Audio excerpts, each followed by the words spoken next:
fire. Earlier, Washington announced that it would try to free stranded commercial vessels following Iran's blockade. The BBC's David Willis reports. Donald Trump has said the US effort to guide stranded ships out of the Strait of Hormuz is in response to pleas for help from countries all over the world. But the move is threatening to undo an already fragile ceasefire that's been in place between the United States and Iran for the last month. The head of US Central Command, Admiral Brad Cooper, told reporters that Iran had used cruise missiles, drones and boats to try to disrupt the mission. Recapping the top story, 12 people have been killed on Eastern Cape roads in the past 24 hours in the first crash, which involved a bus and a minibus taxi. 7 people were killed and at least 18 others injured in Kariga. For SAfm News, I am Anne Musa. Very good morning to you. In your SAfm sports headlines, soccer, Orlando Pirates are eyeing a crucial win over Stellenbosch to keep their title hopes alive. And cricket action at the IPL, South Africa's Ryan Rickleton produced a scintillating knock to power the Mumbai Indians to a 6-wicket win over the Super Giants. We'll have the details at around 6:30. SAfm, guiding you through the rush hour traffic. Very good morning. We started in Rustenburg with a taxi strike and protest march due for today. Rustenburg Taxi Association and others joining in a proposed march and protest event. So taxi service is likely to be disrupted, and there's likely to be some impact with delays for motorists through the area as roads likely become blocked. Joburg side, crash on the M1 South at Rancho Road, crash on the N3 South at Galuli's interchange, and a crash on the northbound N3 at Van Buren going into Galuli's as well. So busy little conditions out there this morning around that Galuli's interchange area.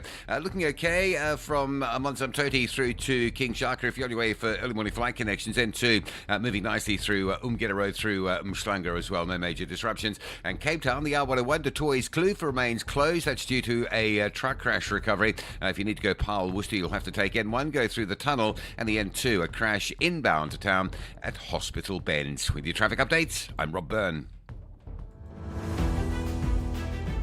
The National Briefing on SAfm. Clarity, context, and conversation. This is where the day begins with Cathy Mohlahlana on the National Briefing.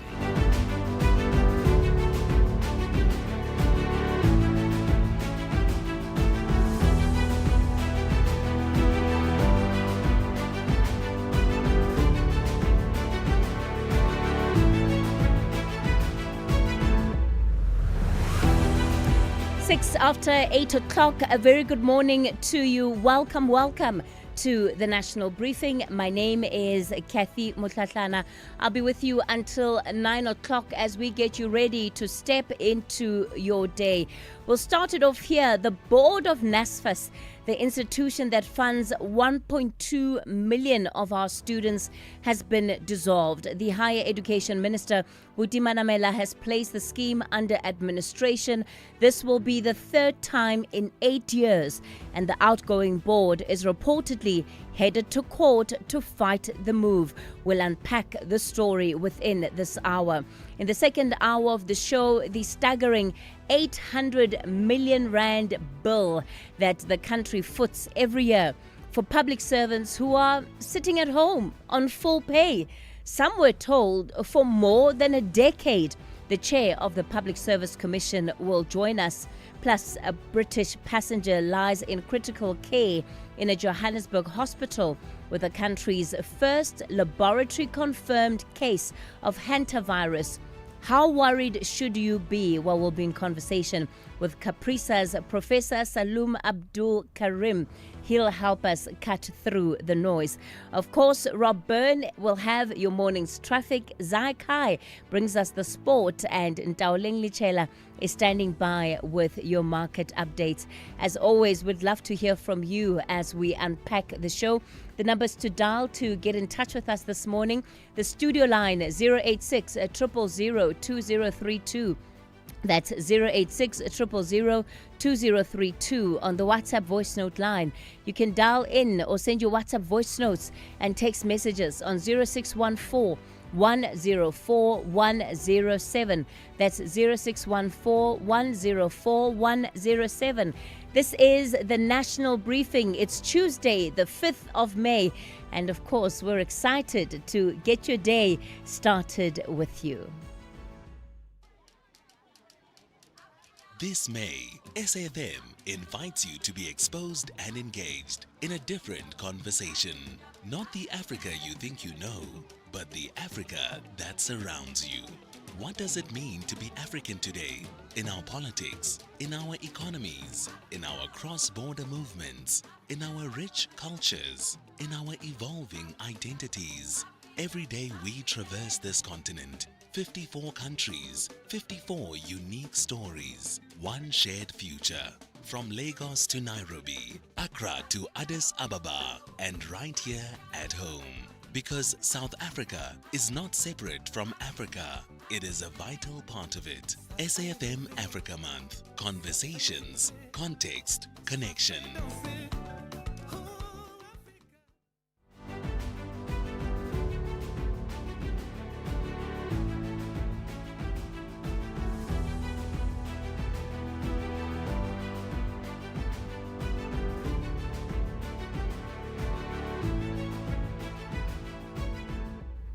All right, well, it's 11 after 6 o'clock. Let's take a look at what's making headlines on some of the country's front pages and what it is that you're waking up to this morning. On the front page of the Business Day, fuel price shock ups inflation risk, and that's a story there looking at the Reserve Bank and how the Reserve Bank is set to respond, right, to the latest consumer pressures that I guess we are feeling. South African consumers and businesses will tomorrow endure another sharp increase in fuel prices. Right, that kicks in at midnight, and it's set to send living and production costs spiraling further and posing risks to inflation. The looming price shock, of course, following yesterday's announcement of the increase in petrol and in diesel. So the pump price for petrol will increase by 3 Rand 27 cents. Ouch! Today, you will not forget to fill up before we get to midnight. And the price of wholesale diesel will increase by 6 Rand 19 cents per litre. If we look at the price there of paraffin, that is expected to increase by 4 Rand 22 cents a litre. So those increases are going to be felt across the board. So that's one of the stories on the front page of the Business Day. You'll also find on that front page for the third time, NSFAS place under administration, and it's a story there around the announcement made by the Higher Education Minister, Buti Manamela. He's dissolved the NSFAS board and placed the entity under administration. Now, this is the third time since about 2018, and there's serious questions to be asked about why it is that the institution keeps falling back into this pattern. In fact, in the last 7 years, the NSFAS has been more under administration than not. Is this now pointing to a greater risk in as far as the state of that institution is concerned? The front page of the Citizen, low risk spread of the virus. That's the headline the Citizen is going with, and it's in relation to the virus. Health officials say the hantavirus outbreak on a cruise ship that has already claimed 3 lives poses minimal risk. WHO says infections are rare, linked to rodents, and urges calm as contact tracing continues in South Africa. It's been interesting to see the responses of South Africans to this story. Many people are saying, why was the ship stopped in South Africa? It was never going to be here. Why do they stop and bring viruses into the country? So that's a story we'll also be unpacking in the second hour of the show. On the front page of the Sowetan, going with the same story, hantavirus, don't panic. The Department of Health has appealed for calm over the hantavirus, saying the disease is not easily transmitted from human to human. And again, they're running the stats in as far as the 3 people that have died. One is now at a Johannesburg hospital in isolation in Sandton following that particular outbreak. And on the front page of the Star, top law firms challenge triple BEE in court battles. And that's really around the transformation in South Africa's legal profession. The Star is saying that it's on trial. It's the arguments that are being heard around the BEE legal sector code. Those are the arguments that are taking place in the Gauteng High Court. We've got literally some of the country's top legal minds, right, that are in this matter. And it's brought forth by the country's biggest law firms. Denise Reitz, it's formerly known as Norton Rose Fulbright, Weber Wenzel, Raxmans, and Bowmans. All of them basically want the legal sector code re-looked at, and this matter is going to be heard for the entire week. So certainly one that we're going to continue to see updates on as the week unfolds. So that's what you'll find on the front pages of the country's news publications, and many of those stories we'll also touch on as the morning unfolds right here on the National Briefing. The East London IDZ, an entity of the Eastern Cape Department of Economic Development, Environmental Affairs and Tourism, presents the Eastern Cape Digital Economy Summit 2026, taking place from the 7th to the 8th of May at IDZ Conference Center, bringing together leaders, investors, innovators, and technology partners to shape the province's digital future. Investors ready to tap into the digital growth? Your next opportunity starts here. East London IDZ, business streamlined. EFC is live this Thursday. 2 athletes at the height of their powers fight for more than victory. They fight for the fight itself. Zakir Badat, 8 wins, all finishes. Zico Makengele, 5 wins, 5 knockouts. Champion and former champion collide in Africa's biggest welterweight championship fight. EFC 133, live from the World Sports Betting Arena. Watch it on SABC Sport Channel on DTT Channel 4 from 7 p.m. Brought to you by SABC Sport.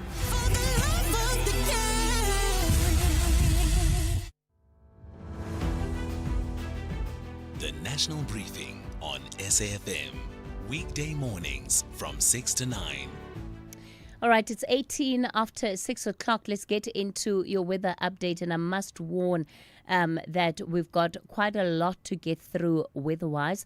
A number of warnings have been issued, so I urge you all to please listen carefully to today's update. In terms of the warnings, we have an orange level 6 warning. Severe thunderstorms accompanied by strong damaging winds, hail and heavy downpours, resulting in flooding of roads, settlements, as well as damage to infrastructure expected over the northeastern and southeastern parts of KwaZulu-Natal. An orange level 6 warning, disruptive rain leading to flooding of settlements, property, roads, danger to life with some communities temporarily cut off is expected in places along the coast between Tsitsikamma and Khai Mouth, persisting into Thursday. A yellow level 4 warning, severe thunderstorms accompanied by strong damaging winds, hail and heavy downpours, resulting in flooding of roads and settlements, as well as damage to infrastructure expected over most parts of KwaZulu-Natal. A yellow level 4 warning, disruptive rain, resulting in disruption to essential services and localized flooding can be expected over the central Karoo and eastern parts of the Garden Route of the Western Cape. A yellow level 2 warning, severe thunderstorms leading to localized flooding of susceptible roads, low-lying areas and bridges, as well as localized damage to settlements over an open area are expected over the eastern and central parts of the northwest, the eastern and central parts of Free State, interior and the eastern parts of the coast of the Eastern Cape, Gauteng, southern and central parts of Mpumalanga, as well as the western bushveld of Limpopo. Another yellow level 2 warning for disruptive snowfall leading to icy and slippery roads can be expected over the Karoo Hoogland of the Northern Cape and Beaufort West municipalities in the Western Cape, persisting into Wednesday. If we take a look at the weather warnings between Wednesday to Thursday, an orange level 8 warning, disruptive rain leading to widespread displacement of affected communities can be expected over the eastern parts of the Garden Route of the Western Cape on Wednesday into Thursday. An orange level 6 warning, disruptive rain leading to flooding of roads and settlements can be expected over the central Karoo, Kananaland and municipalities of the Western Cape on Wednesday into Thursday. An orange level 6 warning, damaging winds and waves leading to damage to coastal infrastructure can be expected between Cape Agulhas and Plettenberg Bay on the Western Cape on Wednesday and Thursday. A yellow level 4 warning, damaging winds leading to some structural damage can be expected over the central Karoo, Garden Route of the Western Cape and the Karoo Hoogland of the Northern Cape on Wednesday. A yellow level 4 warning, damaging wind and waves resulting in disruption of small harbors and ports can be expected between Cape Point and Cape Agulhas of the Western Cape on Wednesday and Thursday. A yellow level 2 warning, disruptive rain leading to difficult driving conditions on dirt roads can be expected over the central interior of the Western Cape and the western interior along the coast of the Eastern Cape Wednesday into Thursday. And a yellow level 2 warning for disruptive snow leading to loss of livestock and traffic disruptions that's expected over the high-lying areas of northern and the central parts of the Eastern Cape on Wednesday and Thursday. There are no fire warnings for this morning. The advisories that have been issued, an intense cut-off low is expected to affect the western and central parts of the country from Tuesday to Thursday.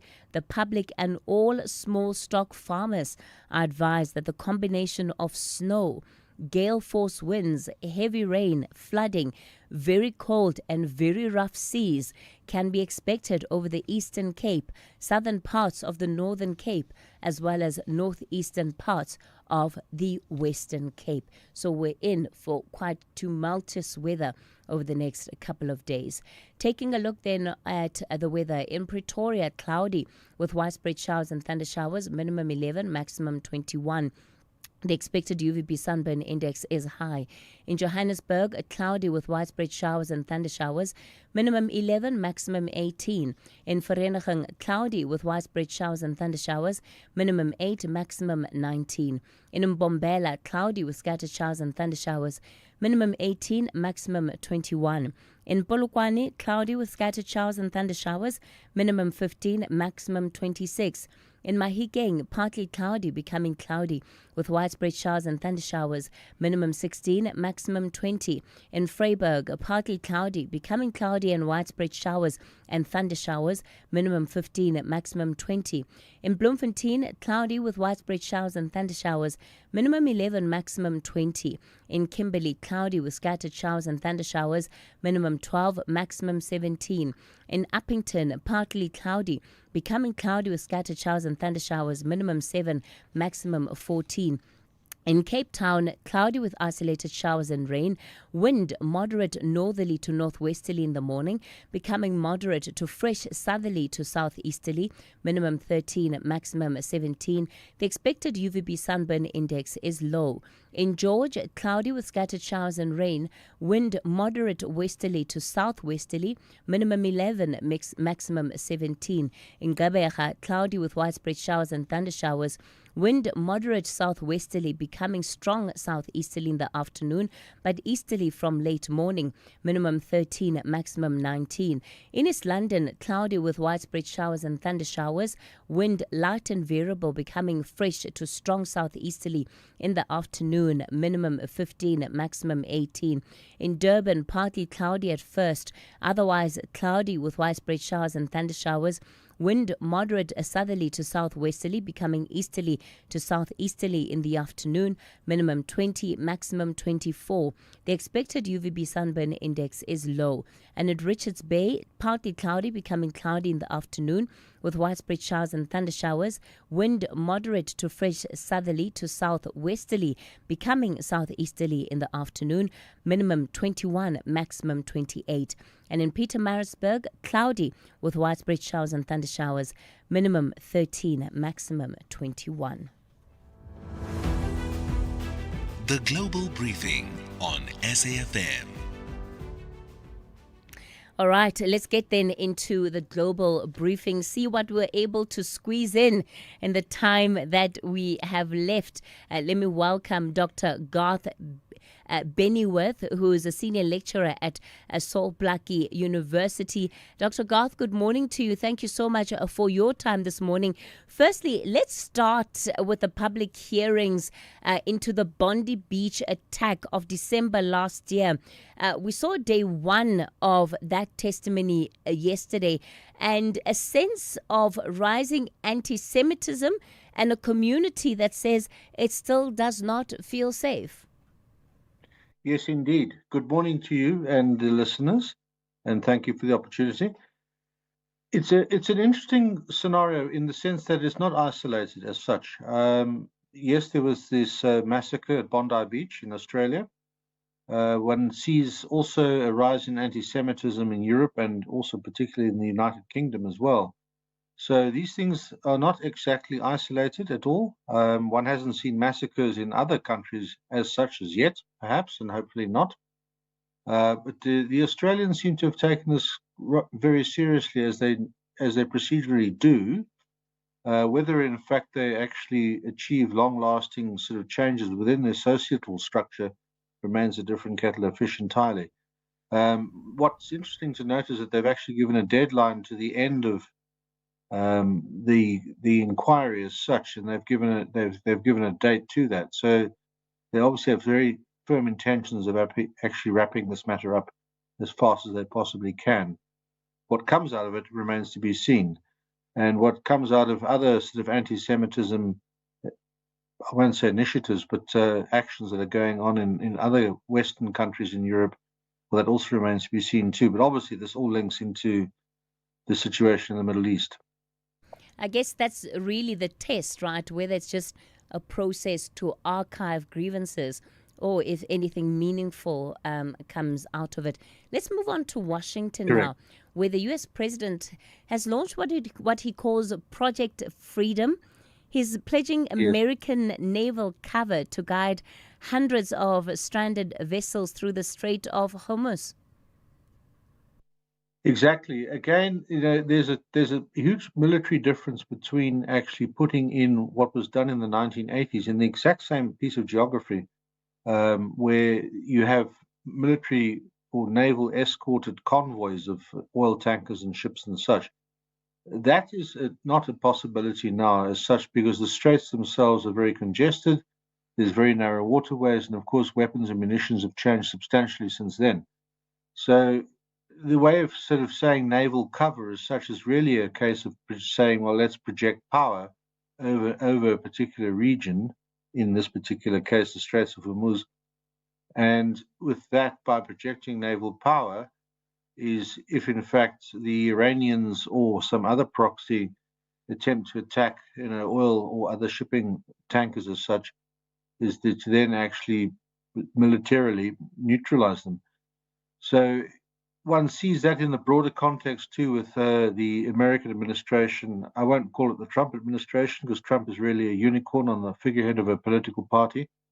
So in the American administration, one sees this initiative as trying to coerce the NATO powers into the region, which obviously they are trying to avoid as best as they possibly can. Whereupon the Americans get very little of their oil through those Straits of Hormuz, whereupon Europe and many other countries do. So it's a case of political brinkmanship, really, and saying, right, fine, we'll project power over an area, is a way of also avoiding saying, right, fine, we're actually militarily at war, which has been the case with the 60-day pass that's gone through Congress recently. So they're saying, right, we're not actually really at war, but we're projecting power over an area, and if in fact things start getting nasty, then that changes the situation completely. And Garth, just lastly and very briefly, please, you touch a bit on it. NATO. So this American threat to pull out the 5,000 U.S. troops out of Germany, that's been received very firmly. The Secretary General's words out of Europe saying that Europe has gotten the message. That seems to be drawing a line in the sand. Yes. The way the media is projecting this American withdrawal of 5,000 troops, which is effectively a brigade of troops in a military sense, is that, it's a tit for tat because Germany criticized Trump. It's got nothing to do with that whatsoever. The big picture is, in fact, China, and the entire war that's going on in the Middle East is about undermining China's interests by the Americans. So that's actually the greater game plan. And so the bigger game plan, or if let's say there's multiple chessboards on the page running at the same time, one of the American chessboards is in fact the Pacific and South Korea and Taiwan and the Philippines and Vietnam and so on, where China is actually projecting its power there. So it's really a case of repositioning and repivoting military resources into a different area where they may very well be needed soon, or hopefully not. But from the American perspective, is a case of saying, right, fine, let's move forces that we don't need in Europe at this point in time. Europe needs to pay its own bills. NATO needs to pay its own bills and defend itself to a point. They haven't been paying as much from their GDP into their military budgets. So let's shift those resources to where we may actually need them in the future, and start projecting power and strength in the Pacific Ocean. Okay. Dr. Garth Bennyworth, let me thank you for your time. He's a senior lecturer at the Solblaki University. It's time for your latest news update. And Musa, good morning. Good morning. Thanks, Cathy. In the headlines, Labour Union NAHAU has strongly criticised Higher Education Minister Phuthi Manamela's decision to place NSFAS under administration. The union says previous administrators caused decay through maladministration and financial irregularities. 12 people have been killed on Eastern Cape roads in the past 24 hours.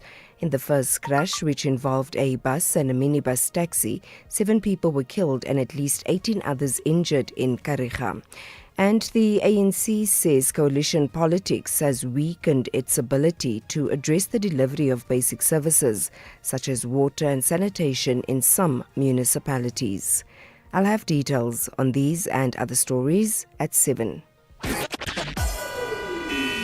SAfm, guiding you through the rush hour traffic. Good morning. If you're driving into Pretoria from Soshanguve, there's quite heavy backlogs at XX on the Mopani Highway and the alternative N35, the Soutpan Road. Very heavy, unusually heavy backlogs there heading down into Onderstepoort. N1 South looks like it might be being caught in roadworks between Montana and the N4 Hatfield split. That is very busy this morning. Crash at Galuli's on the N3 North. That's backing traffic as far back as Elands interchange. And a crash on the M1 North just before Albertina Cecilia Road in Maresburg. So delays coming up from the Soweto side this morning on your way very slowly towards Randburg. Durban, the N2 running north, bit of traffic between Toti and Prospect, and a little bit of traffic building up through Spaghetti Junction to Westwood Mall. It's doable at this stage, but signs that it is getting busy. And Cape Town, a collision on the N2 running inbound at Hospital Bend. So as you come through from that Pinelands area, it all gets a bit busy. There's just a lot of traffic on the N2. Queues at Khayelitsha, and then from the airport through to Rappenberg roadside. That's slow, and then of course you're queuing up into that crash at Hospital Bend. Also, no traffic lights. Jake Skirville at the N2. That's bound to be busy. Haderveld and Langer sides of that one. And the old De Toys Kloof Pass Road remains closed between Paarl and Worcester due to Sunday's truck crash. You'll have to go N1 via Huguenot Tunnel as the local alternative. With your traffic updates, I'm Rob Byrne. This is SAFM Sport with Zai Khan. Zakan, good morning to you. Orlando Pirates, they're facing a must-win clash against Stellenbosch. Yeah, Kathy, good morning. Very simple. Pirates fans don't need stories tonight. They need a win. 3 points or the title dream is going to fade very fast. So it's a big night for Orlando Pirates. They take on Stellenbosch. It's a must-win clash, and a victory could see them close the gap on Sundowns to just 2 points. But Stellies, they remain unbeaten at home this year. More soccer. SAFA's High Court challenge against the Hawks raid on its Nasrec headquarters has been removed from the roll, adding another delay to the case. The matter, initially set for hearing on Freedom Day, now awaits a new date from the acting Deputy Judge President Roland Sutherland.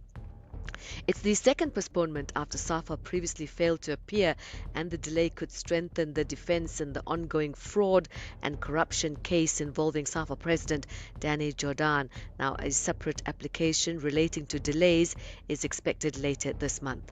Football action. Nottingham Forest stunned Chelsea 3-1 at Stamford Bridge to move 6 points clear of the relegation zone.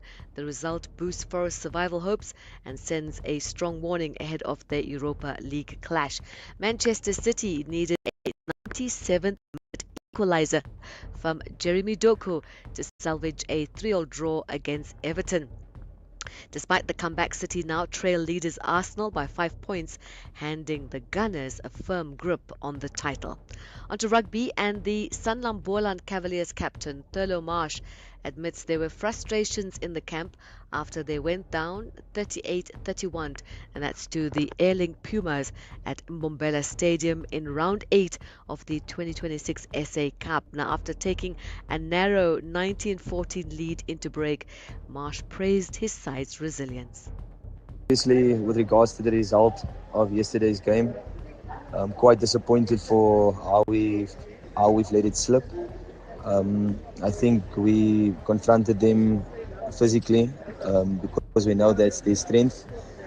And leading half-time, 19-14, we went out, they scored first.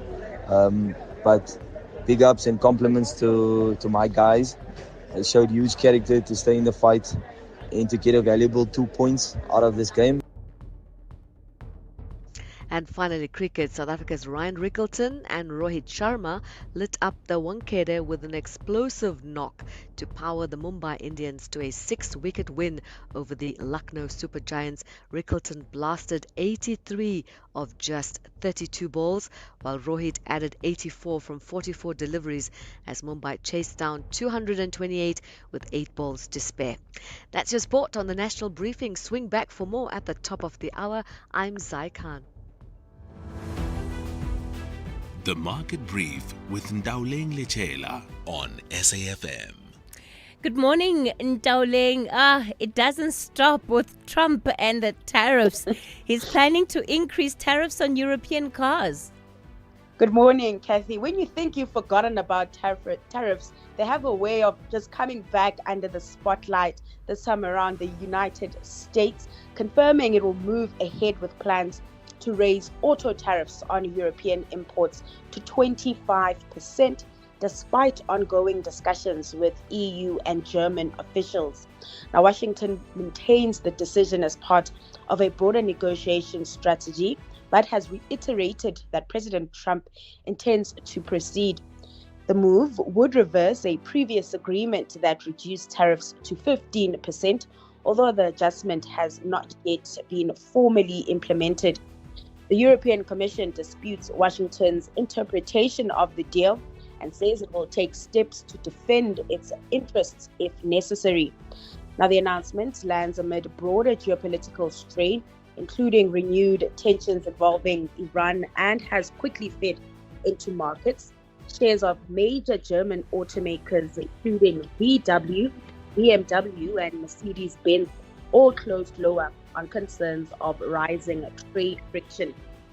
Now, risk appetite in corporate markets remains mixed, even as bold strategic moves continue to emerge against a backdrop of global uncertainty. GameStop has launched a $56 billion bid to acquire eBay in a bid to expand its global e-commerce presence and reduce reliance on its traditional gaming business. Now, the offer values eBay at $125 per share in a cash and stock deal, representing a significant premium to recent trading levels. Now, GameStop CEO Ryan Cohen has signaled readiness to take the proposal directly to shareholders and pursue a proxy fight if the board resists. Now, GameStop, historically a video game retailer, sells consoles, accessories, and software, while eBay operates a global online marketplace connecting buyers and sellers. The move underscores accelerating consolidation in digital commerce and intensifying competition with Amazon, even as broader market sentiment remains cautious. Now, talking about market sentiment, we've seen a bit of a risk-off turn across asset classes overnight. An already fragile ceasefire between the US and Iran appeared to edge closer to collapse overnight after reports of renewed drone and missile activity and US strikes on Iranian vessels in the Strait of Hormuz. Escalation has kept oil prices elevated, with Brent crude trading near $114 a barrel amid fears of supply disruption. A risk aversion has spilled into equities, with US markets closing lower and losses extending across global exchanges. Back home, the JSE also closed the day in the red despite stronger domestic signals, including a rebound in manufacturing activity and improved new vehicle sales. The rand has also weakened further this hour, trading at 1680 to the dollar, 2273 to the pound, and 1964 to the euro, as investors continue to favor safe haven assets over emerging market exposure. Now, that's a wrap of your market and business news. I'll be back with another update in the next hour. I'm Ndauleng Lechela. Africa in Focus with Advocate Sipho Mantula on SAfm. A refreshing morning to you, Advocate Mantula. Jumbo Africa is Cathy, and a refreshing morning to the listeners on this rainy morning on Africa in Focus. So we'll start with Libya. Quite an interesting story. The former president, Nicolas Sarkozy, defending his 2007 campaign and how that was funded. That is quite true. You will recall that we did run this story in 2025 in September when he was found guilty for illicit funding from Libya, but he's now going for a Paris Court of Appeal saying that actually he has not even funded any Libyan campaign with a single cent. You'll recall that Sarkozy at the age of 71 was sentenced, and that's where he has done through what we call appeal, to go through an appeal process. Being a former president, spending time in jail, he has served so far 20 days of his 5-year sentence, and now he's waiting for this appeal process. These issues relate to many years, the role of France and Libya. It will date back to 1989, date back to 2011, when there was a military intervention against Gaddafi during the Arab Spring. But this matter is going back to court. It will run from now until the 3rd of June, and to be expected later in the year in terms of, will Sarkozy face 10 years in prison for the so-called political illicit funding to the Libyan government. Interesting story coming out of our country, and it's around these repatriation flights that have been made available by the Nigerian government. That's quite true. There's a diplomatic channel between Minister Lamola and Ojukwu, a newly appointed Minister of Foreign Affairs in Abuja, who has been engaging on this issue of that. So far, they are registered 130 people from West Africa, Nigeria, who are in South Africa, calling for that they will go back home. And this is based on the Afrophobic tensions that have already, we have seen it, the ugly heads running in Tshwane, in Pretoria, in Joburg, Cape Town, Durban. But this also is the riots that Cathy will remind us of the deadly riots of 2008, 2015, and 2019. There are many reports that have come out trying to explain that economic frustrations are the push and the pull drivers, unemployment, perceptions also about the issue of jobs and scarcity, and particularly from West Africa. And these are the issues that failed leadership, issues of economic development in many African countries, put pressure to other African countries, and the question of regional integration becomes important. Do we integrate politically, economically only? What about cultural issues that are also, those are the issues that I'll always say that there are differences, but we have similarities. But what is important is how the government of South Africa will handle this, because there is economic pressure that will come. There are economic consequences. Our diplomats in Accra, Abuja, they have been demarched to come and explain what is really happening in South Africa. But like I said, this script, we have seen it before, is how do we handle it with a sense of sensitivity, with a sense of political maturity. And then in neighboring Zimbabwe, it looks like the Mnangagwa regime wants to rein in cabinet ministers. But now when you see the Attorney General, what you might call the Director of National Public Prosecution in Zimbabwe, Virginia Mabiza, entering this debacle of Constitutional Amendment Bill number 3, raising that those who warning cabinet members, it was over the weekend in a meeting where he said that those who are not aligning them, with the decision of the president, they are actually committing insubordination. And here he's raising, as we know, the Vice President Constantino Chiwenga, he went on a sermon spree about Hezekiel when he was in a Roman Catholic church in Murewa in the Mashonaland, raising this issue of King Hezekiah, who was granted 15 years to life because he spent in jail after people revolted against his reign. Others saying, is it against Dambuto Mnangagwa? But the Attorney General entering the space, which is very fragile, is Cathy, coming from law, getting into presidential powers, where he said that it is the president who can reprimand, reassign, demote, or dismiss an individual minister, or even the vice president, without bringing him down to the whole cabinet. So there is a debate now that is getting into what I call the executive and judiciary engaging on this constitutional amendment bill number 3. All right, Advocate Mantula, very briefly, 5th May 1941. It's very important. It's 85 years since the return of Emperor Haile Selassie, the founding father of OAU, to Ethiopia after Italy invaded Ethiopia in 1936 to 1941. It was very important, his return through the South Sudan, Juba.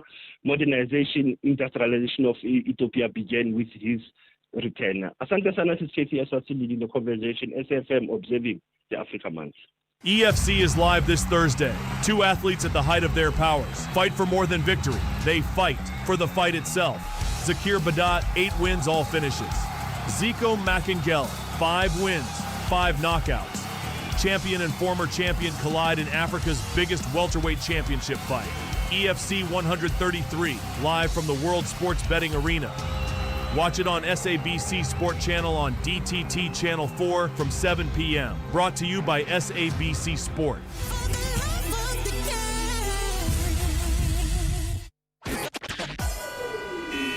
SAfm, guiding you through the rush hour traffic. Good morning. Very heavy traffic around Pretoria, the M1 South. We think it's roadworks before the N4 Emalafeni and Hatfield split. That's a queue back beyond Montana. Soutpan Road, very heavy through Ondas to Port on your way inbound. And the Mopani Highway queuing up at XX, Eskia and Pathleli. No traffic lights is coming to Marabastad, so that's heavy as well. Crash scenes on the M1 North leaving Soweto at Gordon Road. That's heavy. Well, Albertina Sisulu Road's closer to Maresburg, but a heavy backlog out of Soweto. The N3 North has the roadworks and a crash near Van Buren, so big delays coming through from the Elands interchange side this morning. And Cape Town, we're tracking just a busy N2. An earlier crash at Hospital Bend has been cleared, but it's left a queue that extends right back to the airport area. With your traffic updates, I'm Rob Byrne. The National Briefing on SAfm with Cathy Mohlahlana. 6:49, let's get into this story. Higher Education Minister Manamela has dissolved the board of the National Student Financial Aid Scheme, placing the country's student body under administration. This will be the third time in 7 years. Professor Hlengani Mathebula has been appointed to take over for the next 24 months. The minister has cited governance failure, a disclaimer, audit material irregularities, and hundreds of ghost students are still receiving funds, and that is the reason for this latest call. There are, however, outgoing board members who are now preparing a legal challenge. Matsepo Sadat speaks for the Minister of Higher Education and Training. Matsepo, good morning to you. Thanks for your time. Look, when we look at the pattern over the last 7 years, we clearly have an institution here whose model seems to be effectively broken. How can we explain that in the last 7 years, this institution has been under administration longer than it has not? Good morning, Cathy. Good morning to your listeners, and happy Africa Month. I think and I think the minister has not been secretive about his concerns that at NSFAS. I think he did say yesterday that right from when he was appointed in July last year, he was concerned about, the constitution of the board, I think, at first, and some of the challenges that the institution was facing. Yes, the institution has been under administration, I think, for the third time now. However, there are steps that have been taken to correct what is happening at NSFAS. It does seem like what's needed is a difference of approach, because there have been steps before to correct what is happening at NSFAS. It has been placed under administration before. So once we see that administration is not leading to the stability of an organization in the sense that it is restored to its normal functioning, surely then that suggests that even the task of putting it under administration may not necessarily be about leading it back into some form of sustainability. I think, Cathy, the minister can only act in terms of what the law says. And I think in terms of the functioning of NSFAS, firstly, there is a process of bringing a sustainable funding model to the institution. But I think, importantly, NSFAS, what is the foundation of the existence of NSFAS is noble. And I think many students will agree that they do benefit from NSFAS. Yes, there are challenges, but we know that the minister can only act in terms of what the law says. And if there are governance challenges, if there is instability, he has the tool to put the institution under administration. And there are clear responsibilities that the minister has given to the administrator in terms of what needs to happen. And I think it's a back to basics approach in terms of this is what NSFAS needs to do in terms of its founding principles. Unfortunately, what we see now is that administration seems to be the default position rather than the reserve or the emergency position. If we then are to look at what has been said by some of the outgoing board members, there is a suggestion that we were going to end up here regardless of what was happening institutionally. Why? Because we had the acting CEO who's been acting for a number of years now. His appointment, of course, was confirmed. But that seems to also have triggered some of the steps that have resulted in this moment. Why did the minister place NSFAS under administration if you had some level of stability and the board saying that they were confident they would be able to turn things around? I would disagree, Cathy, that administration is a default position.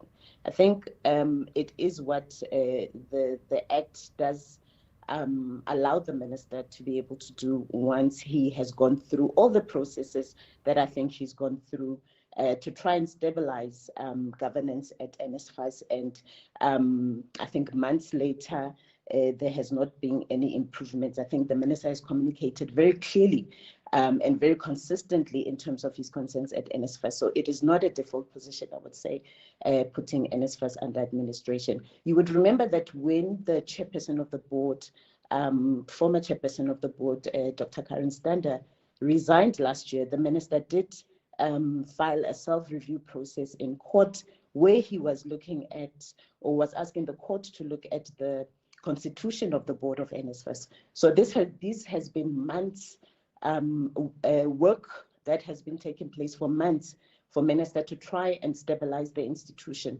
We did issue a statement last month in terms of the Auditor General's findings on the institutions and some of the remedial steps that need to be taken place. However, things did not improve, and that is the reason why Minister put the institution under administration. Matshepo Sidat will leave it there for this morning, a spokesperson for the Minister of Higher Education and Training. What then does this latest move say to you about the state of NSFAS? I'll take some of your reflections. What should be done differently, right, to get that organization to function independently, so outside of this cloud of administration, outside of this need for intervention, including administration, which we have seen so often in the last 7 years. I'll take those calls and WhatsApp messages on 086 000 2032. That's 086 000 2032. On the WhatsApp voice note line 0614 104 107. You are listening to the National Briefing with Cathy Mohlahlana. On to the story now. The African Editors Forum has formally handed over a petition to the Tunisian ambassador in South Africa, calling for the immediate release of detained journalist. This is Zeid El-Heni.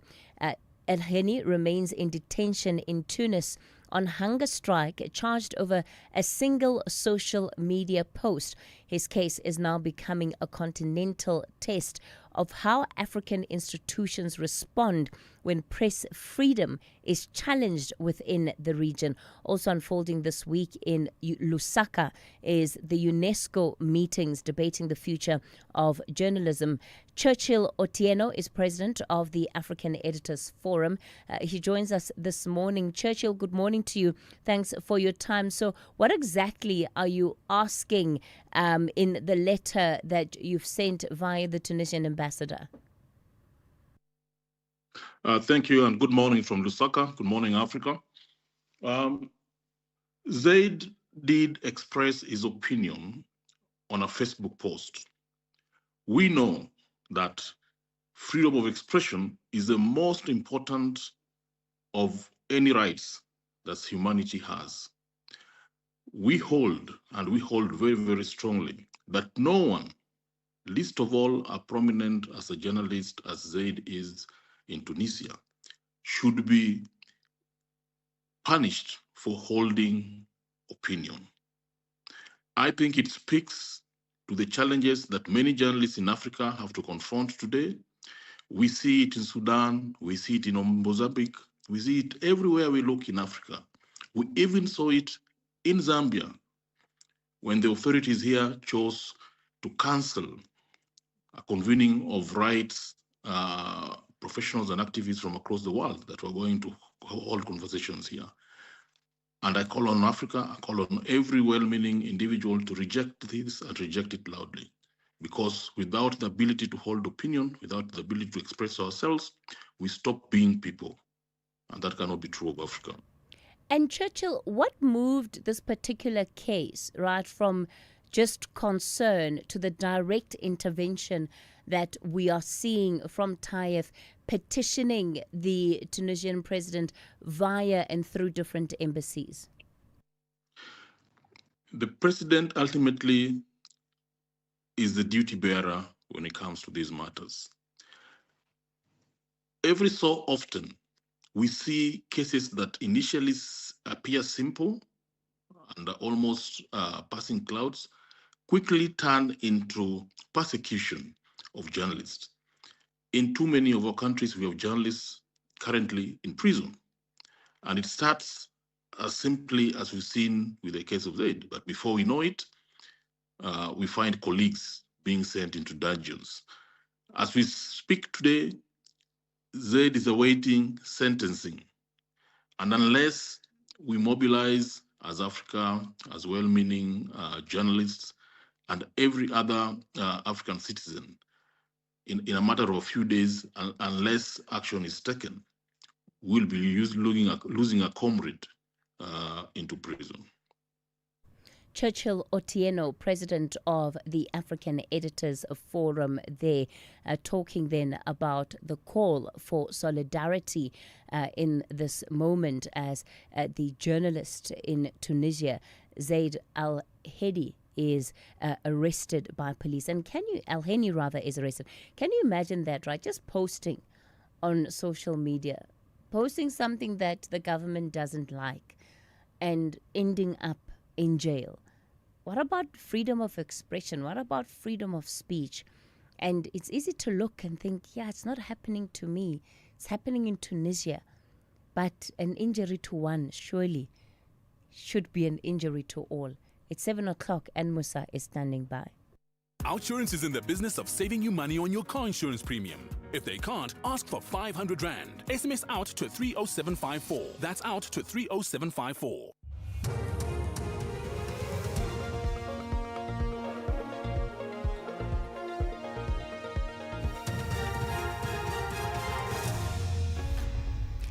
In our top stories, decision to place NSFAS under administration criticised and weather warning issued for Garden Route. Good morning. Labour Union Nahawu has strongly criticised Higher Education Minister Buti Manamela's decision to place NSFAS under administration. The union says previous administrators caused decay through maladministration and financial irregularities. It referred to the former Auditor General, Kimi Makwetu's findings for the 2018-2019 financial year that revealed 7.5 billion rand irregular expenditure. Manamela has appointed Professor Hlangani Matebula as administrator. He says the move is vital in ensuring the financial scheme's long-term sustainability. Nahawu's national spokesperson, Lwazi Nkolonzi. We make reference to Auditor General's reports culminating from 2018-2019 financial year.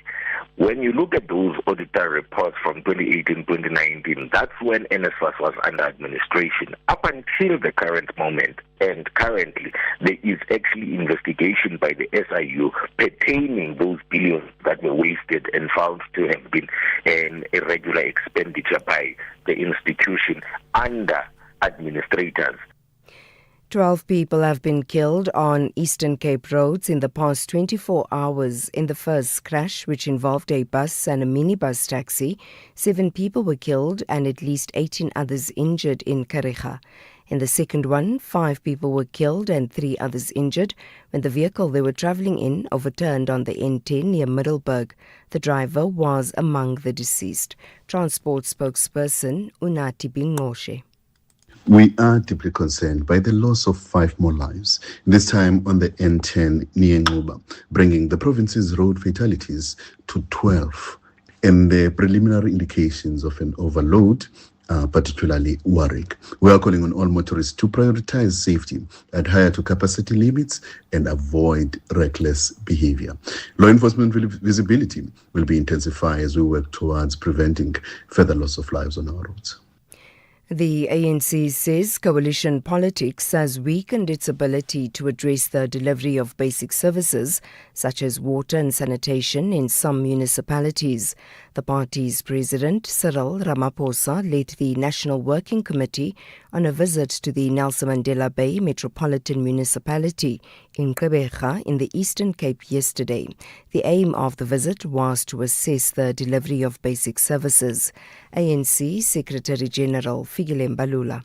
The ANC will engage and do everything in its power to ensure that we don't return to coalitions. Our strength on the ground to deliver on service delivery have also been weakened by coalition politics. Here in Nelson Mandela Metro, we might be leading, but we're not leading alone. We recovered, but not outright majority.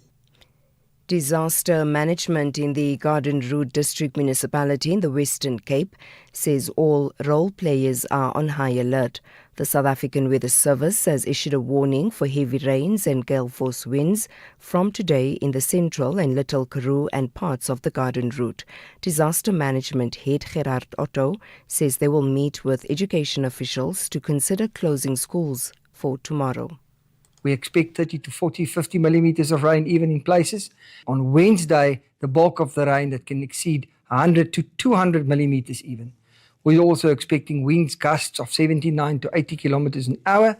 And in addition to that, wave heights of between 5 and 8 meters. We have, in addition, requested a meeting with Department of Education as we do consider to maybe even close schools in the Garden Route for Wednesday. And finally, Lebanon's health ministry says Israeli strikes have killed 110 people since last week Thursday. This is despite a ceasefire which has been in place for more than 2 weeks. Yesterday was one of the deadliest recent days with the Israeli military killing 17 people, including 2 children. The BBC's John Donaldson has more.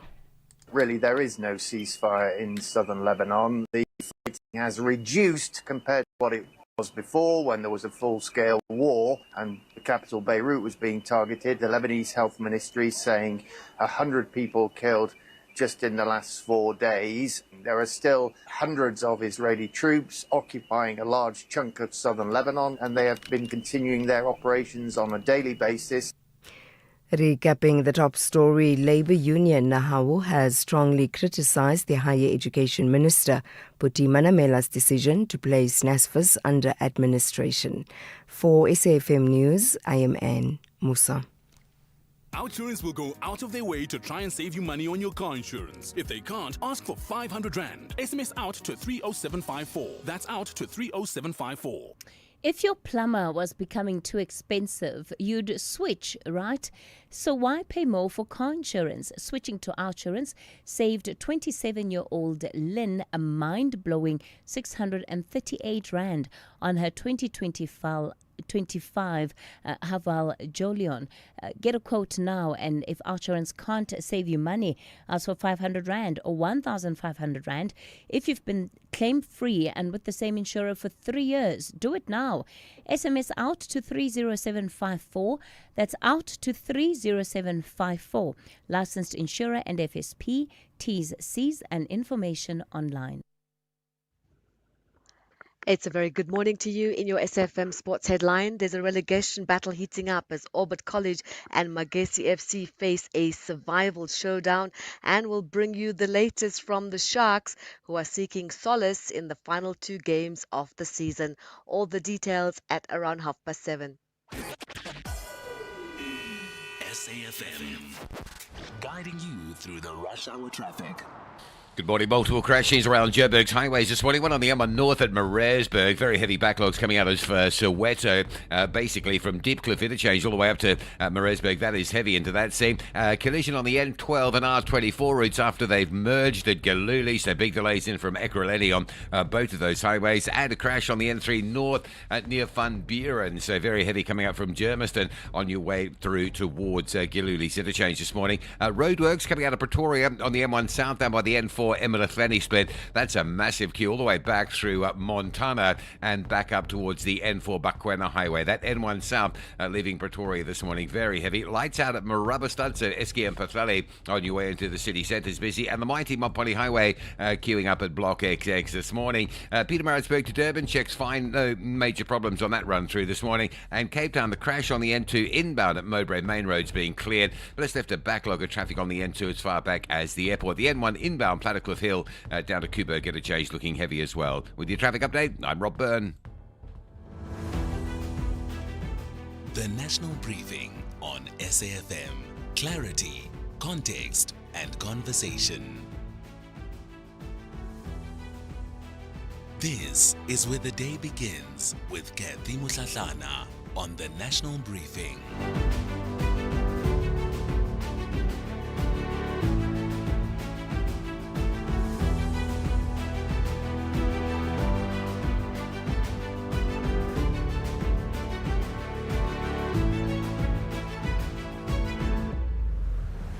It's 9 after 7 o'clock. You're listening to the National Briefing. A very warm welcome to you if you've just joined us on this cold Tuesday morning, only set to get colder as different weather patterns hit parts of the country, but all of them resulting in very freezing conditions.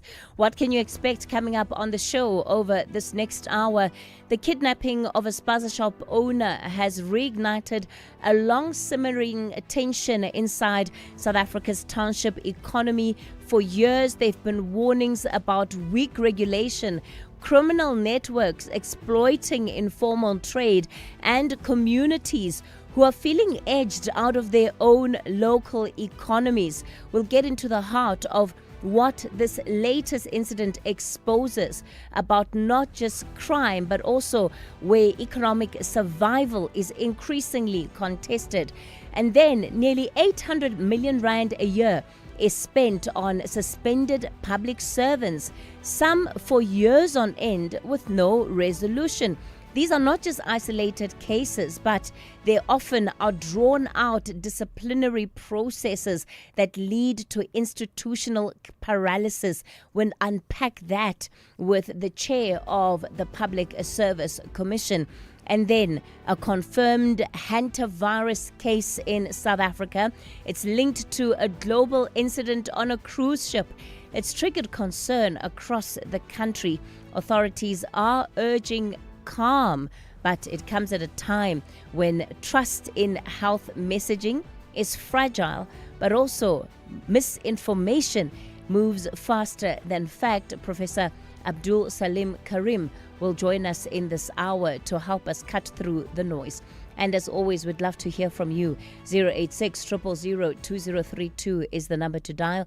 086 000 2032 on the WhatsApp voice note line 0614 104 107.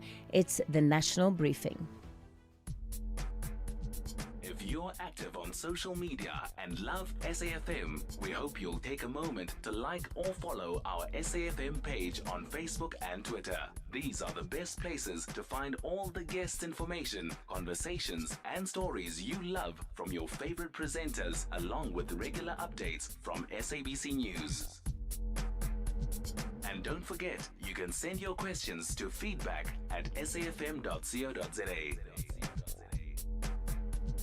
SAFM, leading the conversation. The National Briefing on SAFM with Cathy Mohlahlana.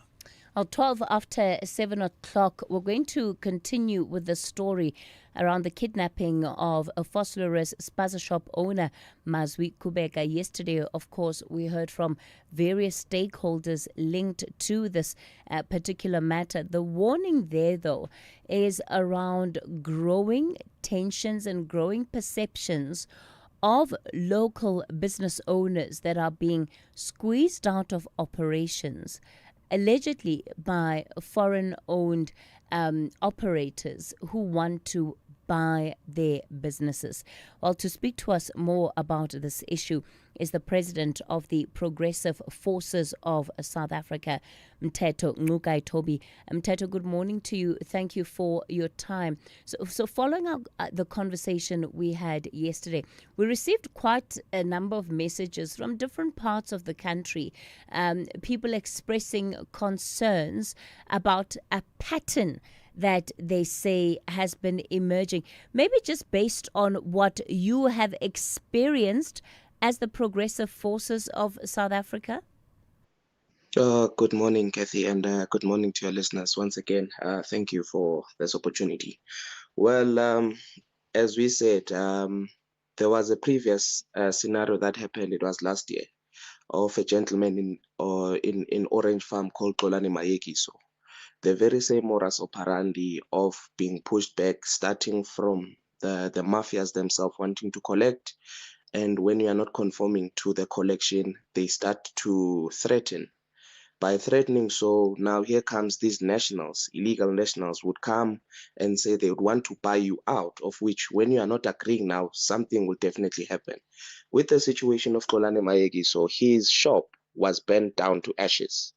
So with this one of Mazwe, yet again, it is the very same modus operandi, of which at this point, Mazwe was kidnapped. So we do notice this, and it's not the first one. The second one, the third one, as we're looking at in Jablani, there's a gentleman called Kalela. After closing up his shop, unfortunately, he has been murdered.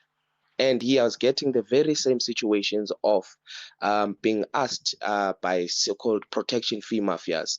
Then yet again, they wanted to be taken out by buying him out. So as a country, we are really, really in trouble. I want us here to be able to distinguish between the various activities that we are seeing, right?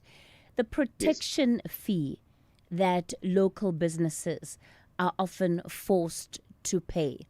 Is that separate to what you are talking about in as far as the pressure that then local businesses sometimes are coming under to sell their businesses to other owners? Look, you cannot separate them, because this protection fee, it's something that have just been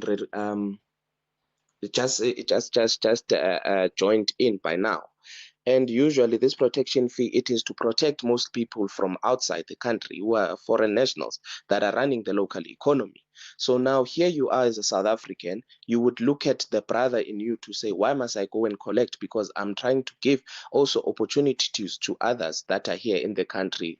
Like for instance, like Xolani Mayegi. So he hired 5 people in the community. So now why would a protection fee mafia would come and say, I need to collect a 200 or 150 on a daily basis? So on South African side, we are really not into that line of paying that protection fee. But on the national, on the foreigner side, they are used to it. They are accustomed to it.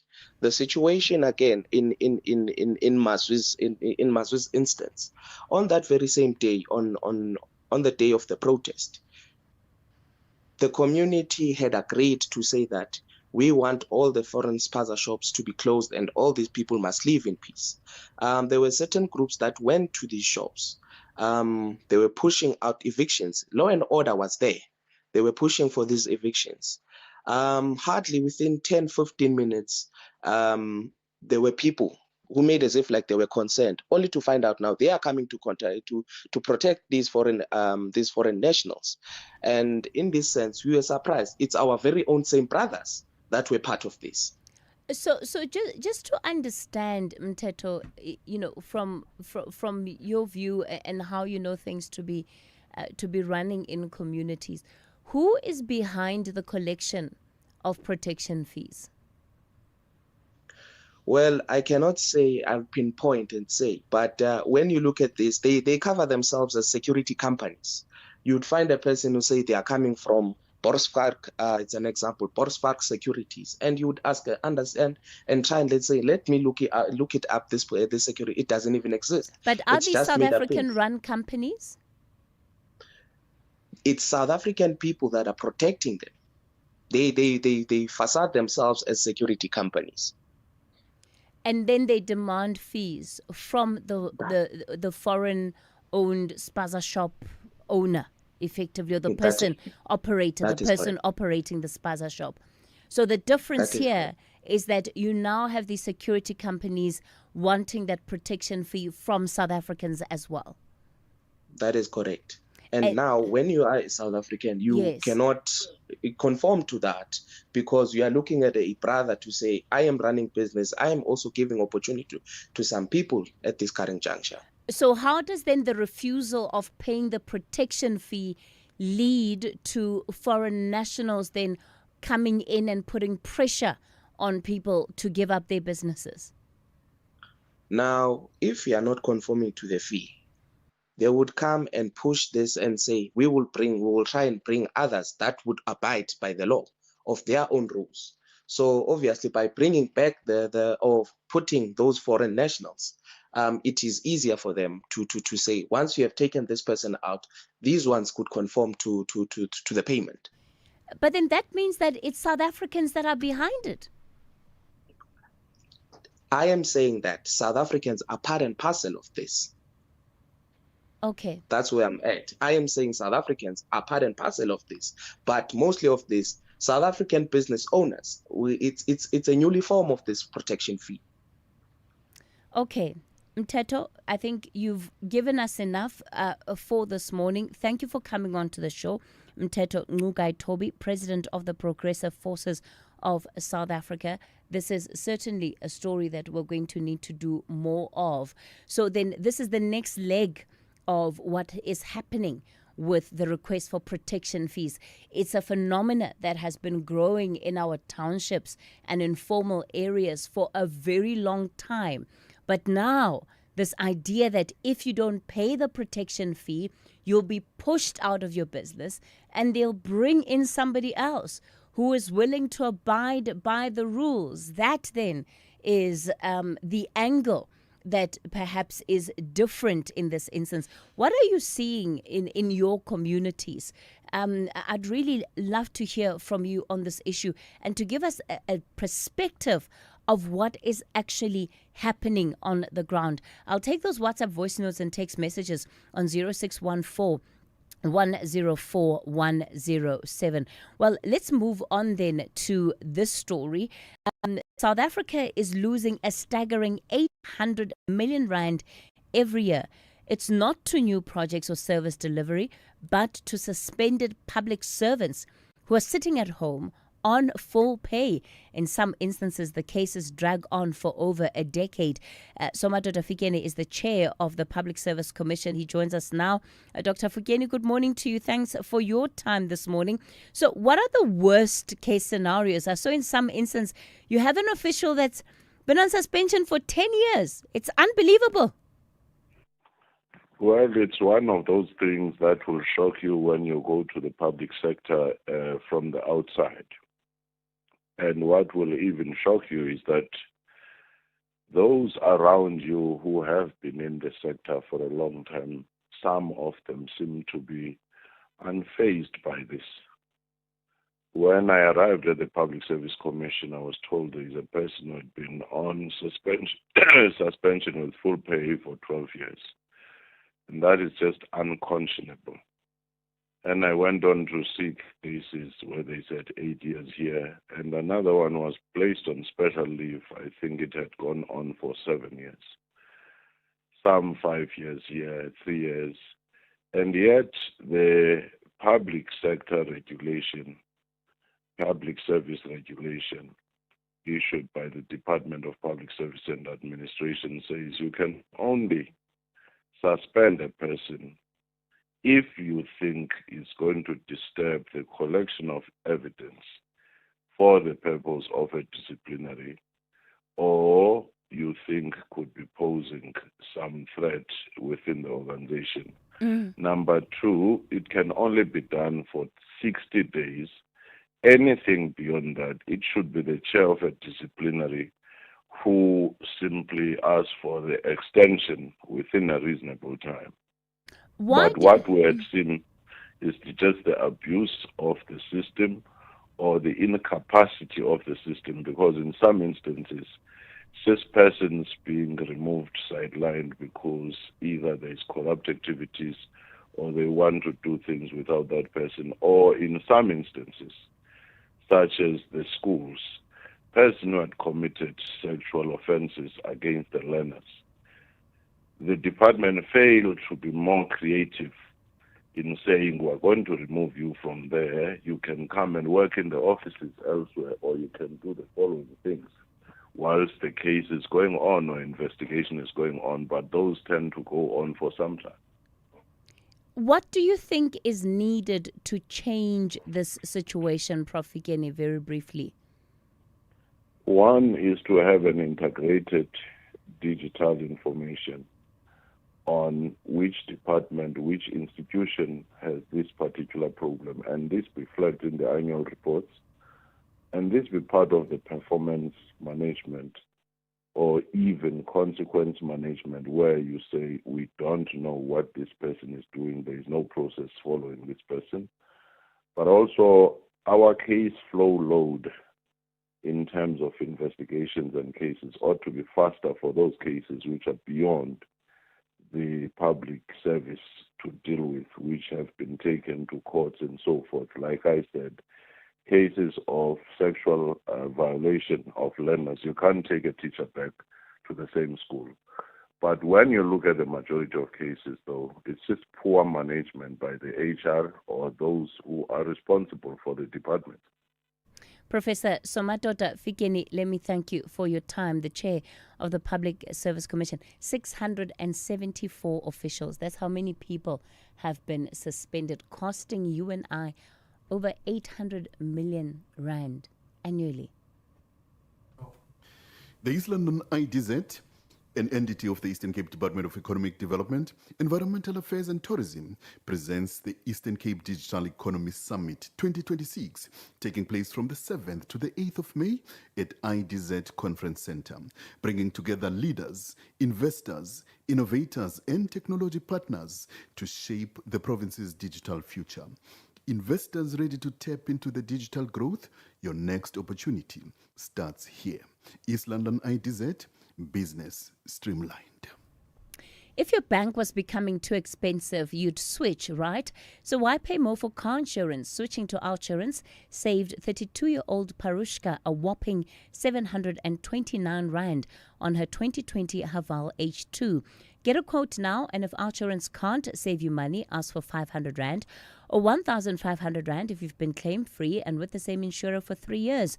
Do it now. SMS out to 30754. That's out to 30754. Licensed insurer and FSP, T's, C's and information online. SAFM. Prime time all day long. All right, this then coming through, raising concern among South Africans as a British man is in intensive care at a Johannesburg hospital this morning. He fell ill aboard a cruise ship where hantavirus was detected. Professor Abdul Salim Karim joins us this morning on the line. We're seeing a lot of panic, Professor Karim, around hantavirus. Many people, I think, are having a traumatic response and automatically thinking back to coronavirus lockdowns, and you just see it in the way people are responding on social media. Good morning, Cathy, and good morning to all of the listeners. Well, let me reassure everybody that this particular family of viruses called hantaviruses, and it's not a single virus, there are many different viruses under this family. They're all related to each other genetically like cousins. And within this family of viruses, they behave very differently from coronaviruses. Firstly, they are viruses that infect rodents. So, mice, rats, squirrels, hamsters, guinea pigs. They're not human viruses, but occasionally they spread from these rodents into humans, and they spread through the droppings of these rodents, through the urine from these rodents. They don't cause any disease in the rodents, by the way. But when they infect humans, that's when they cause disease, and it occurs very rarely. So, we've seen this in history, that over the years, there have been a few outbreaks, usually in wars and that sort of thing, when people have to stay close to these animals. But when they infect humans, that's when they cause disease. But they don't spread well from human to human. And that's a very important thing to note, that this is not a virus that spreads easily from human to human. should anybody who has spotted a rat or who suspects a rat in their backyard, in their roof, be nervous about hantavirus, Dr. Karim? Because that's where the conversation has gone now. Yeah, I mean, studies have been done of pet store owners, who keep rodents, keep guinea pigs and hamsters and so on. And they find many of them have been infected with hantavirus. They didn't even know it because it causes, usually just a very mild infection. But when it does cause severe infection, it's quite severe because it causes a hemorrhagic fever, and it can infect either the kidney or the lungs. And in this particular instance, on the ship, it's a lung version of this disease that it's causing. Now, I worked in the hemorrhagic fever ward back in the 1980s, and it is a scary thing to see somebody because they're bleeding from the eyes and so on. But it just looks scary. It doesn't spread very easily. And I would say if you see a rodent, it's possible it has hantavirus, but I would not be concerned about it. And frankly, when we look at this family of viruses, they genetically are very different. I mean, they have almost nothing in common with coronaviruses from their DNA, from their structure. So it's not like the coronavirus in any way. And I would not have any of those same concerns that we had during the COVID-19 situation. We're not looking at that kind of situation at this time. Does this mean for those who are perhaps getting ready to travel, especially on cruise ships, we must be asking for certificate, rodent-free certificate? Can I see the pass that says that I'm not walking into a danger zone? Yeah, I mean, you really can't prevent these rodents entirely. When a ship comes to port, rodents get on. It's just how it is. Professor Usually, you don't worry about these things. No, now we do. You see them. Not when there's a risk of getting stopped in another country and potentially not making it home. Now we do care about it. Yes. No, I understand. And I think, this is good that it's reminding us, that viruses can spread and can cause epidemics, as we've seen here. Fortunately, if you want to call it fortunate, this is a virus that doesn't really spread well. I think the other issue is that what we have seen, firstly, this virus has been around for centuries. Even before Christ, there have been descriptions of this virus. But it was actually discovered during the Korean War, where UN soldiers who camped near the Hantan River in Korea got infected with this virus, and that's how it got its name. The hantavirus is named after the Hantan River, which is in Korea. And in 1978, a Korean scientist actually discovered this virus and showed that the soldiers, what they had was the same virus. So we can, we're good detectives as doctors. We can figure these things out and we can solve them. But in the nature of any virus, it's looking for a home to grow, and so it will do so. In humans, it doesn't grow well. Okay. Professor Salim Abdul Karim, let me thank you for your time this morning, and good morning. Good morning. Thanks, Cathy. In the headlines, COSATU has made an impassioned plea to government to extend the fuel levy relief and protect workers from steep fuel price hikes. Fuel prices are set to increase at midnight tonight, with petrol by over 3 rand per litre. Diesel users will have to fork out over 6 rand more per litre.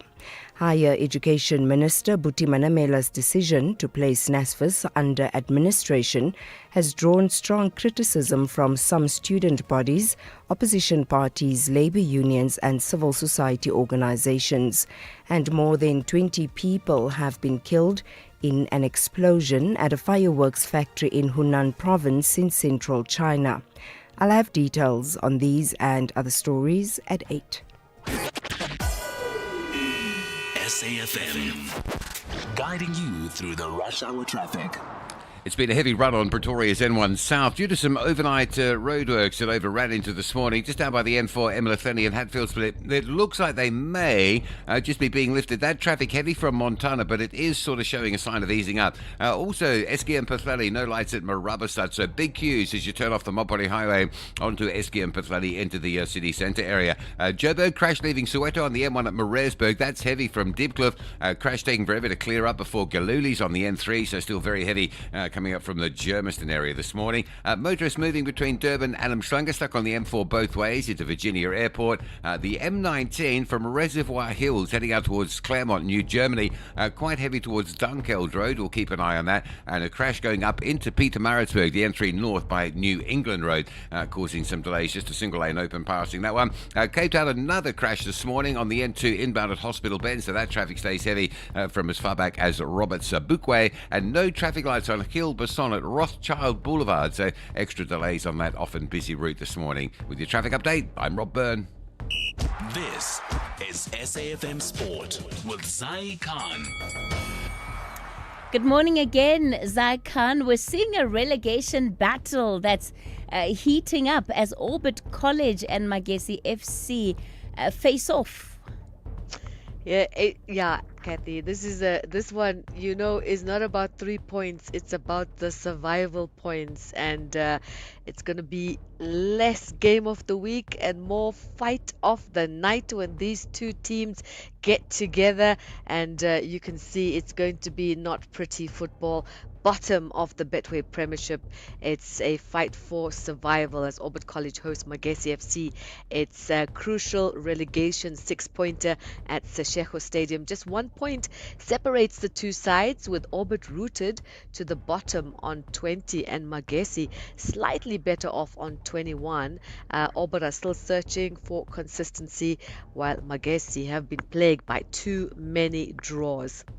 And from there, we'll go to the other end of the table. Orlando Pirates, they face a must-win clash against Stellenbosch tonight in Cape Town. They look to keep pace with the leaders, Mamelodi Sundowns, in the Betway Premiership title race. Pirates trail by 5 points, but have a game in hand, meaning victory is non-negotiable if they are to keep the pressure on at the top. Meanwhile, Arsenal, they've been handed a major advantage in the English Premier League title race after Manchester City were held to a 3-3 draw by Everton. Jeremy Doku's late equaliser rescued a point, but City now sit 5 points behind the leaders. Nottingham Forest stunning Chelsea 3-1 at Stamford Bridge to move 6 points clear of the relegation zone. And on to rugby, the Sanlam Boland Cavaliers captain Thurlow Marsh says his side is still firmly in the fight despite their 38-31 loss to the Airling Pumas. The Cavaliers picked up a valuable bonus point and remain in contention for a top 4 finish heading into the final round, with the Currie Cup Premier Division spot on the line. Boland return home to Wellington this weekend, and Marsh believes that could give them the edge. And for us, we pride ourselves in playing in Wellington. So we're quite excited for the approach of this week and to secure our potential place in the Currie Cup Premier Division for 2026. And finally, more rugby. The Sharks return to Kings Park on Saturday, looking to snap a losing streak and restore pride in the United Rugby Championship.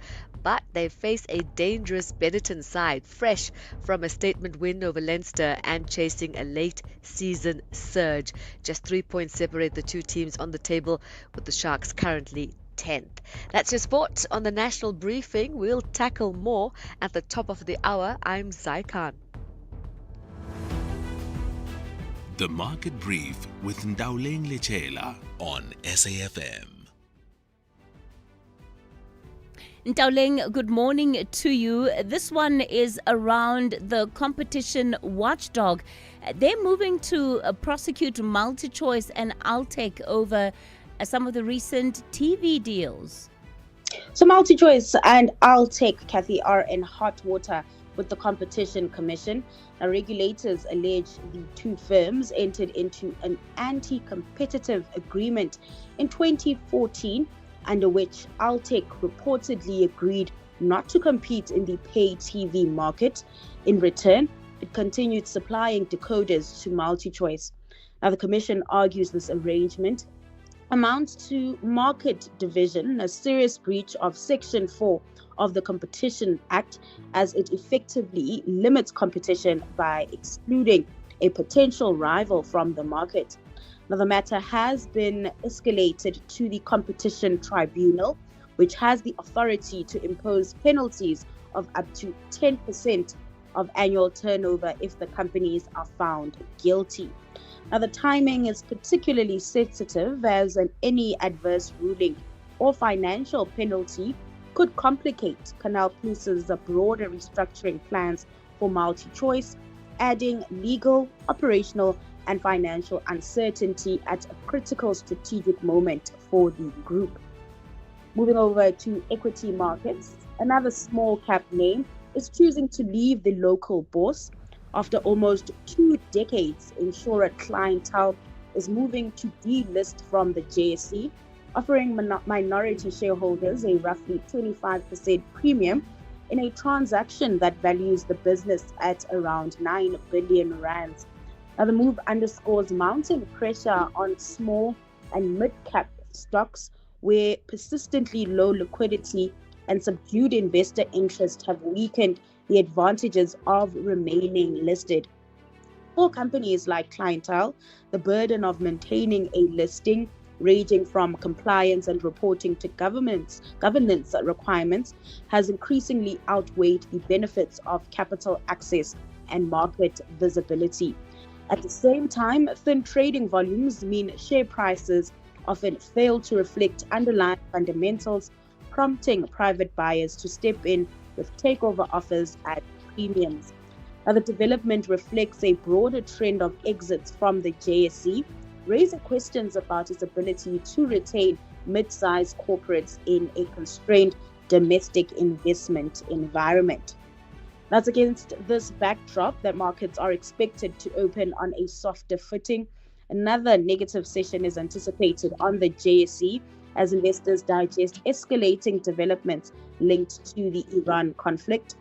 The risk-off tone is also filtering through into currency markets, with the rand under pressure this morning at 16.82 against the dollar, 22.75 versus the pound, and 19.66 against the euro.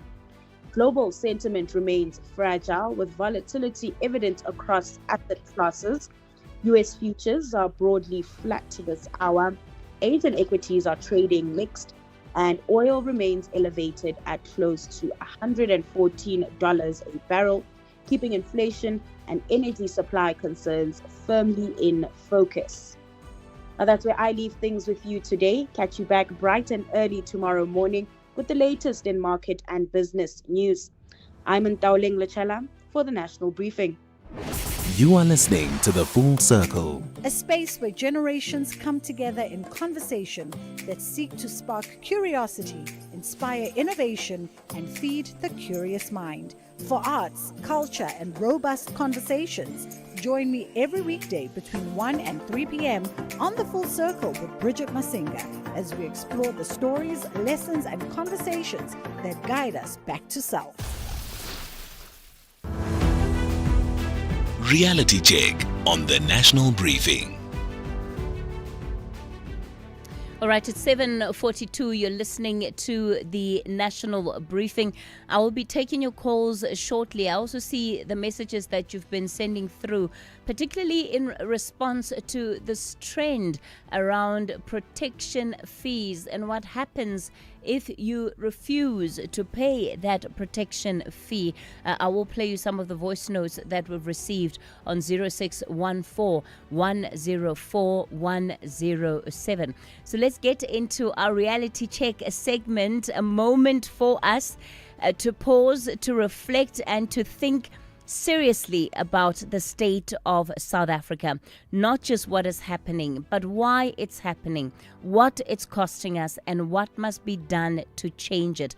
Hopefully, this is a segment we aim should deepen the national conversation, help us to challenge assumptions, to sharpen our thinking, and to think about the practical steps that are needed to build the South Africa that we want. Our contributor this week, Professor Tshepo Madlingosi, adjunct professor at Nelson Mandela University, an extraordinary professor at Stellenbosch University.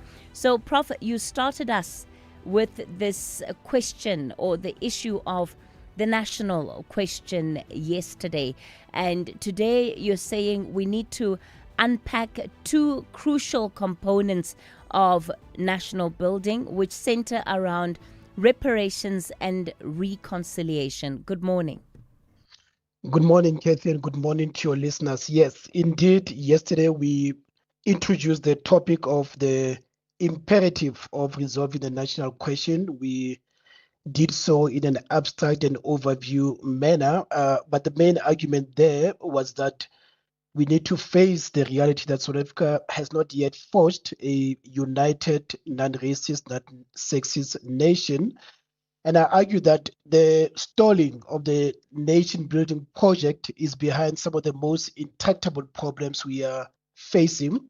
More specifically, that without a nation, we are unable to craft a common vision and a shared set of values. But the most important thing that we indicated yesterday is that this inquiry on the national question is bifocal. We look back to say, how do we address the legacies of colonization and apartheid, issues of land, issues of the economy, issues of cultural subjugation.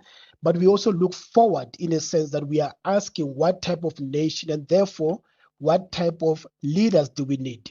Ethical, capable leaders. So the looking back should not be an excuse not to do the right thing going forward. So today I want to focus on two critical components of nation building, which are reparations and reconciliation. The main point is that without reparative justice and reconciliation, you can't pursue a nation building project. Cathy, the reality is that South Africa still struggles with racism and sustainable reconciliation. You see it in the fact that studies after studies show that there is deepening racial distrust. You see it in studies that show that there is limited racial interaction outside of the workplace and other spaces, that South Africans are not interacting with each other. But also you see it in racial incidents that keep flaring up now and then. Someone yesterday said I shouldn't talk like an intellectual, I should talk as a commissioner. Maybe one day you invite me to talk about the work that we're doing at the South African Human Rights Commission. But the fact is that the Human Rights Commission receives about 8,000 complaints. About 30% of those complaints has to do with racism and racial discrimination, about 150 incidents reported last year. So, Cathy, we need to also reckon with the fact that hate speech is also increasing online, and this is something that we are dealing with. And then lastly, that as a commission, we have seen incidents where people allege that the post-apartheid state itself is guilty of perpetuating structural racism. We've got two inquiries going on now, one alleging that Eskom's policy of load reduction indirectly discriminates against black people. And we had an inquiry last year showing that in the Harrington PS Port Dam, the state has indeed perpetuated structural racism. So we're not just dealing with interpersonal racism, we're also dealing with structural racism. Now, what I wanted to do today is to critically look back at the calls for a second Truth and Reconciliation Commission. Some people are saying this would be the solution for dealing with issues of reparations, outstanding issues of reparations, and issues of sustainable reconciliation. Do we need a second TRC? Now, this year marks the 30th anniversary of the TRC. What was the TRC? The TRC, as the name said, sought to achieve truth, healing, and reconciliation. It ran from 1998 to 1996. If you look at the biggest achievement, one is that the TRC was able to acknowledge victims, in the context that for decades, victims were not acknowledged, their pain and their reality were not acknowledged. But two, the TRC managed to reduce the lies that were circulating in society. white people and other people could not claim that they did not know what happened during apartheid. But lastly, the TRC managed to have a set of recommendations geared towards symbolic reparation, name changes, holidays, and so forth. But there were also a lot of pitfalls with the TRC. One of them being the limited time period that it looked at, 1960 to 1994. Very limited in the context where apartheid started in 1948, colonialism started in 1652, and so forth. And therefore, the TRC only was able to identify just over 21,000 people as victims of apartheid. That's very, very limited. That is the second limitation. The third limitation is that the TRC was very individualized. It looked at individual victims and individual perpetrators, not the structure of racism. So the TRC, even though it achieved a lot, it had a lot of limitations. As I said, only 21,000 people identified as victim, reparations of only 30,000 paid. It doesn't matter whether your mother was killed, it doesn't matter whether your son was disappeared, it doesn't matter whether you were tortured. 30,000 reparations paid, which is nothing really in terms of international law standard for reparation. So going forward, Cathy, if we are to achieve these two critical components of nation building, namely reparation and reconciliation, we need four things. One, truth and honesty about what happened in the past. A lot of people still don't acknowledge that apartheid was a crime against humanity, that there was genocide in South Africa, that there was slavery in South Africa. And then two, we need a meaningful scheme of reparation scheme that will not only be geared towards individual victims, but be geared towards structural, unpacking of injustice. I'll say more about that tomorrow. And then thirdly, in terms of punishment of racism, our laws are very limited in terms of punishing racism. That's why I welcome the fact that we've got a new law now that is not yet in effect, which is called the Hate Crimes and Hate Speech Act, which will punish racism. So we need clear punishment for racism and hate speech. And then lastly, we need to build a very clear framework for reconciliation. It's not enough to look back and to talk about what happened in the past, but we need to look forward and actually create conditions for reconciliation. And as I said, as we go on with the week, we'll unpack what are those elements of reconciliation. That includes, shared values, that includes a shared history, that includes making people ashamed of the fact that they benefited in the past, but how to include everyone going forward. Professor Tsepo Madlingozi, thank you for unpacking that as well as you have. Certainly, I know I'm already thinking about quite a bit and also picking up on the themes, right? If you go back to what Professor Madonsela said, you go back to what Professor Motshekga said, and, Prof. Bijana said so far. Geez, we've had a lot of professors on this segment, But I'm just thinking about the similar strains then that are beginning to emerge, that perhaps the work of truly building this nation cannot be done in earnest if we don't go back. That seems to be where some of the insight is pointing us to right now. Professor Madlingozi will continue with his contribution tomorrow. SAFM, guiding you through the rush hour traffic. If you're coming from northern parts of Pretoria and going south, it's absolutely fully loaded this morning. The N1 is the big one. Roadworks down by the N4 Emmerich split still there. That queue back well past Montana and back towards the N4 Bakwena Highway as you come through Dorenpoort Plaza and join the N1 off that N4. That's where the queue is all the way down through Siafaka Makato, through Storenville and right down to the Hatfield and Emmerich split. Also, the other three big routes coming in, SKM Perth Valley, traffic light issues at Marabastad, Paul Kruger, traffic light issues as you come into the CBD from Capital Park, and a crash on Johan Haynes at Soutpan Road causing delays through that Gazina area as well. So very heavy backlogging going on there. Mike 1 this morning up through Joburg is pretty slow going from Boysons all the way up towards Grayston Drive. A crash on the M1 North near Maresburg, still slowing traffic coming out of the Soweto area. And the N12 Benoni through Boksburg looking quite slow. Then a crash at Galulis holding up N12 and R24 traffic arriving in from Ekurhuleni journey as well. Collision seen on the N3 North at Pietermaritzburg, just by New England Road. Bit of slow traffic there.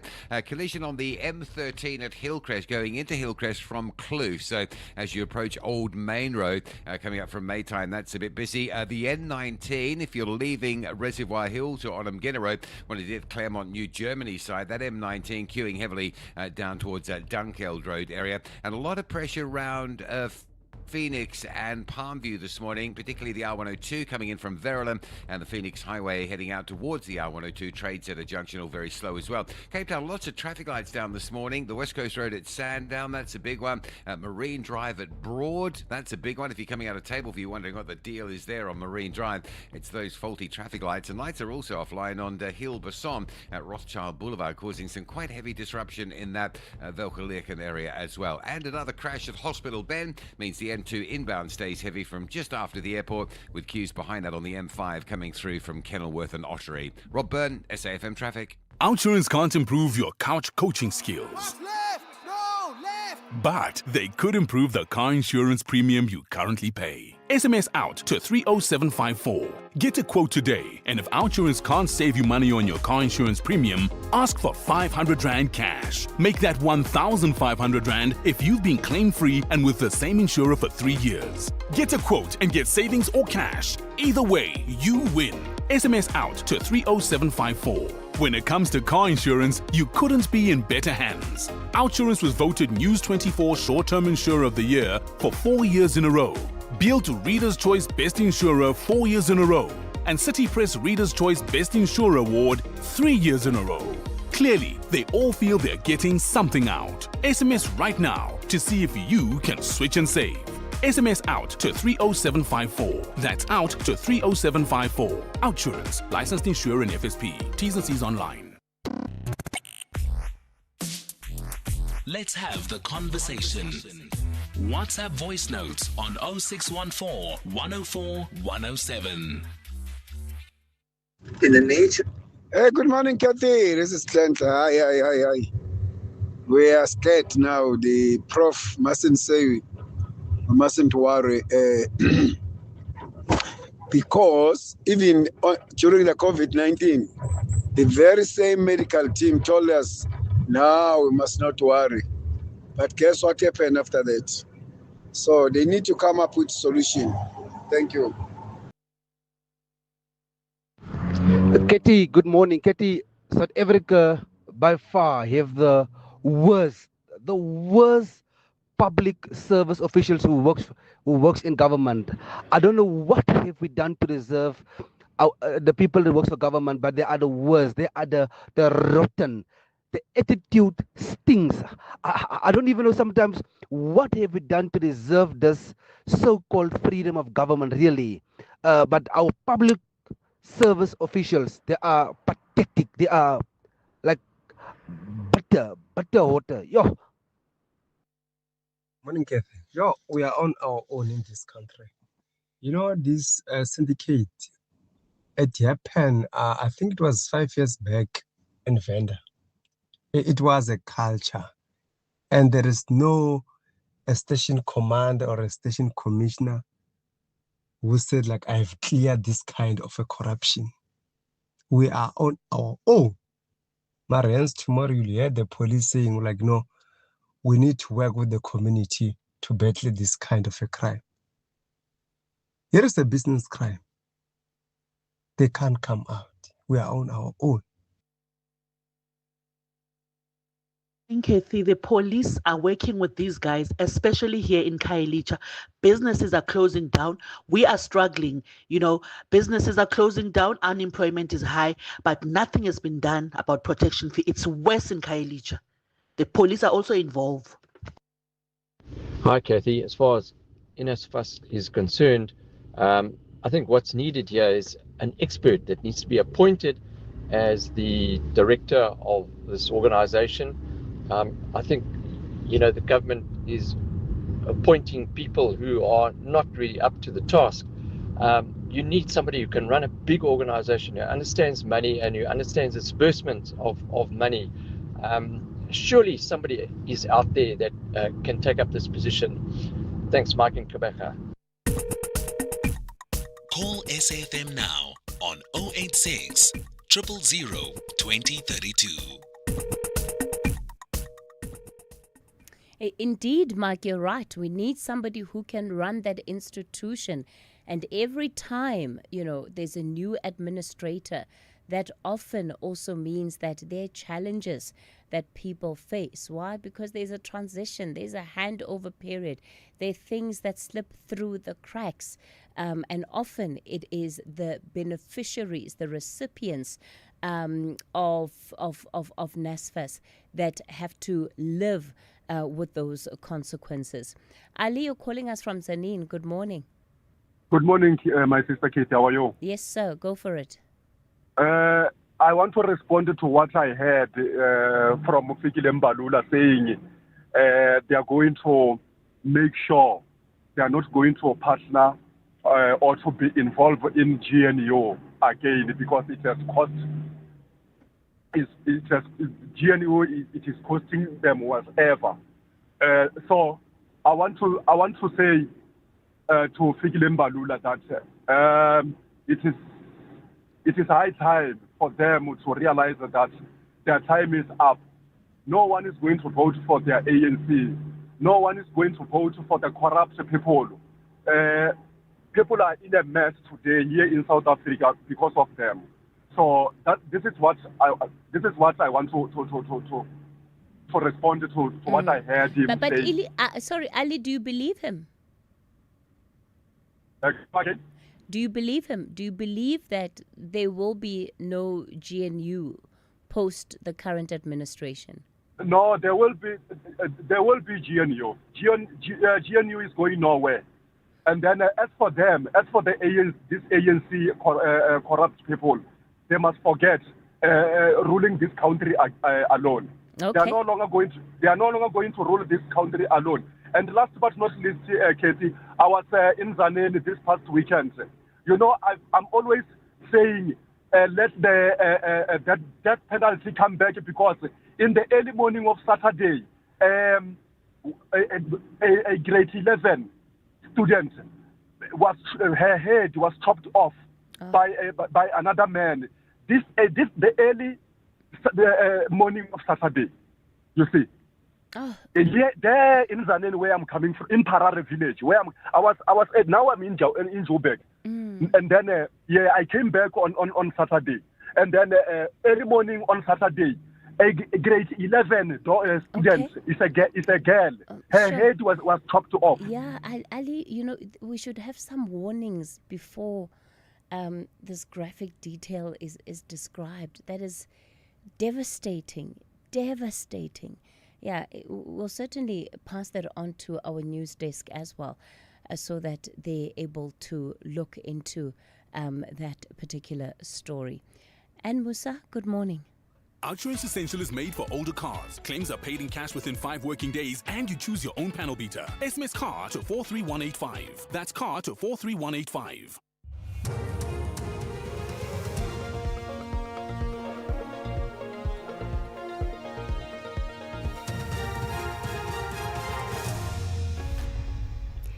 In our top stories, COSATU urges government to extend the fuel levy relief and decision to place NSFAS under administration criticised. Good morning. COSATU has made an impassioned plea to government to extend the fuel levy relief and protect workers from steep fuel price hikes. Fuel prices are set to increase at midnight tonight, with petrol by over R3 per litre. Diesel users will have to fork out over R6 more per litre.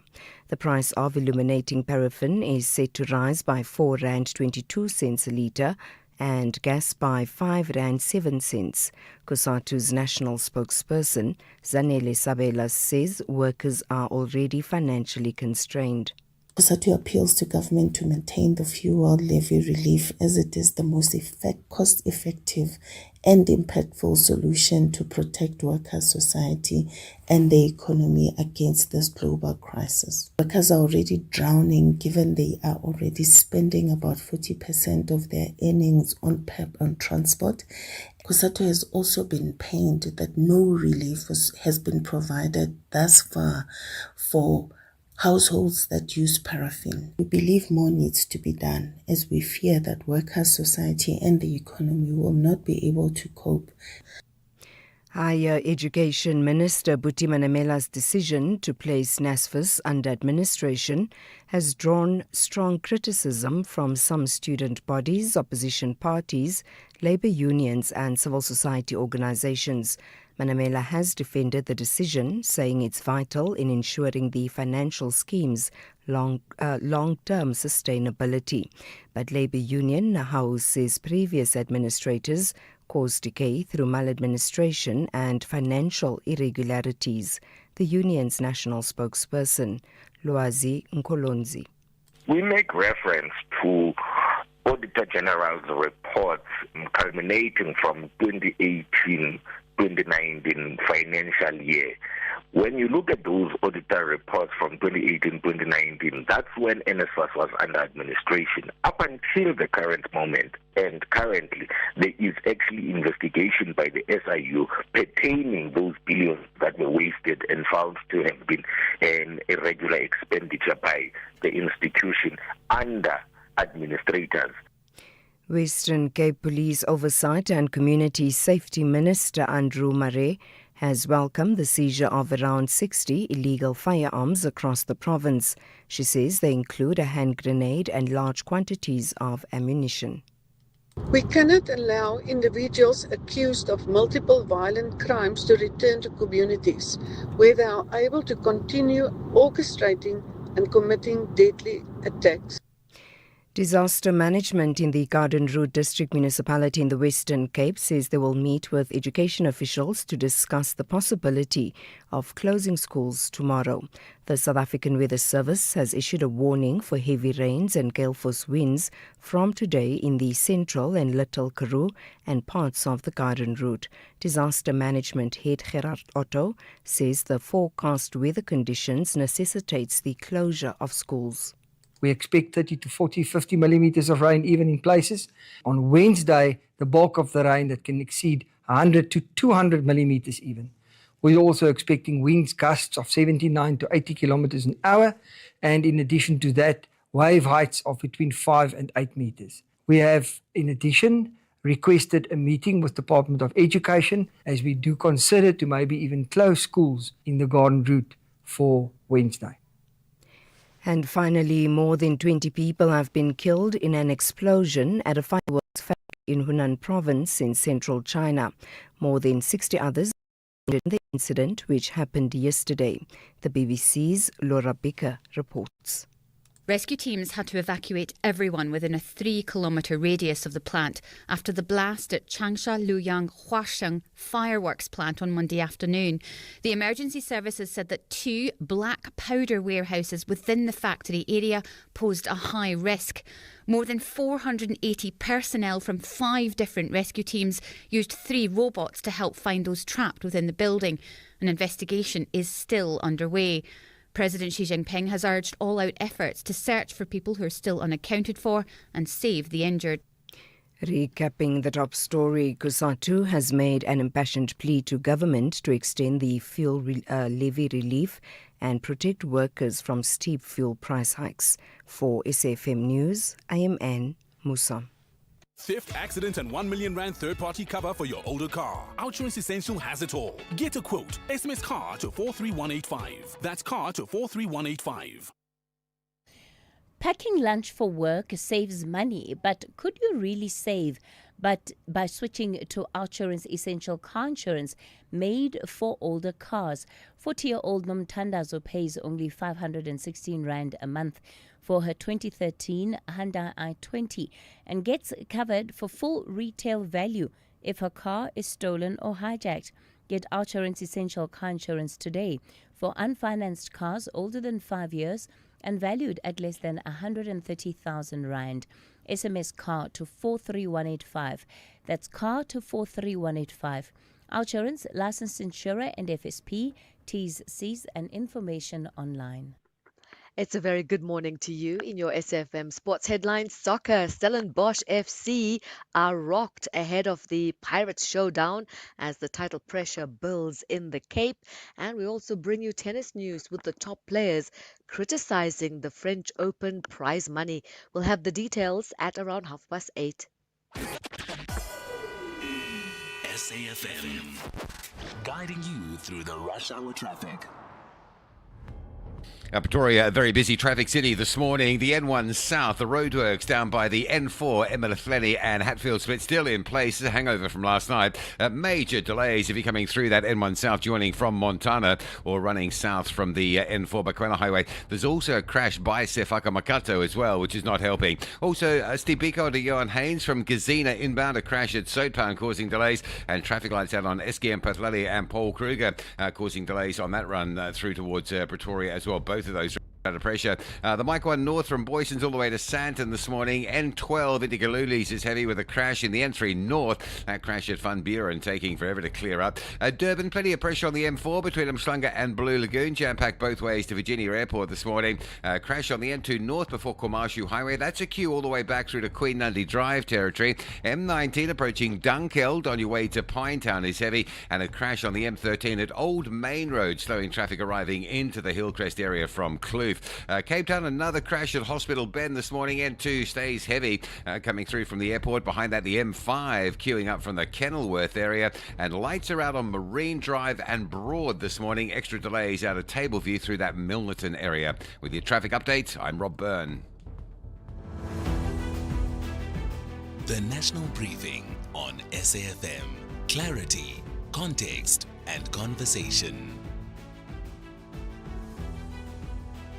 This is where the day begins with Cathy Mohlahlana on the National Briefing.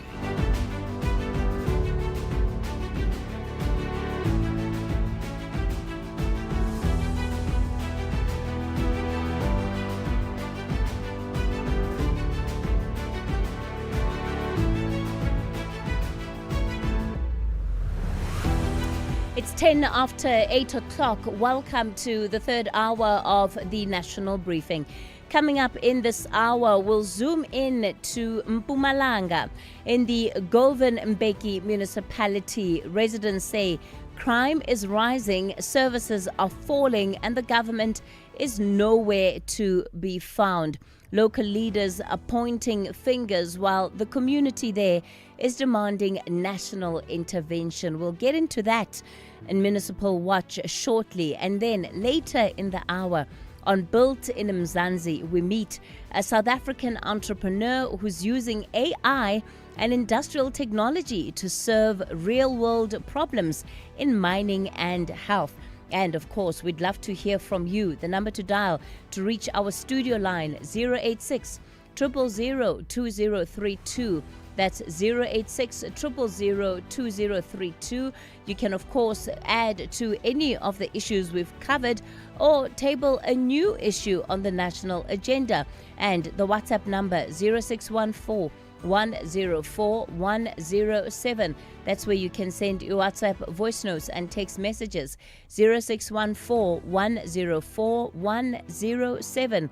This is the National Briefing as we bring you context, clarity, and conversation. Imagine if you could save time like you save money. A second here, a minute there. Type a little faster, walk a little faster. Or you could stop scrolling on the internet. Just think of all the hours you'll save. Now what if you could take all that time and invest it? Watch it grow. Until eventually, one day, you'd have so much time that you wouldn't know what to do with it all. But unfortunately, time doesn't work like that. It can't be stored or banked. And unlike money, you can't make it back. That's why after 50 years of investing, we've learned that time is the greatest gift of all. And the good news is, if you invest early, time gives you money. And then money gives you more time to do whatever you want to do, even if it is scrolling on the internet. Ellen Gray, long-term investing. Ellen Gray is an authorized FSP. Mavis, I wonder if I should sell my car. I'm not sure where to go. Wanna sell your car, but don't know what to do. You don't have to go far, we come to you.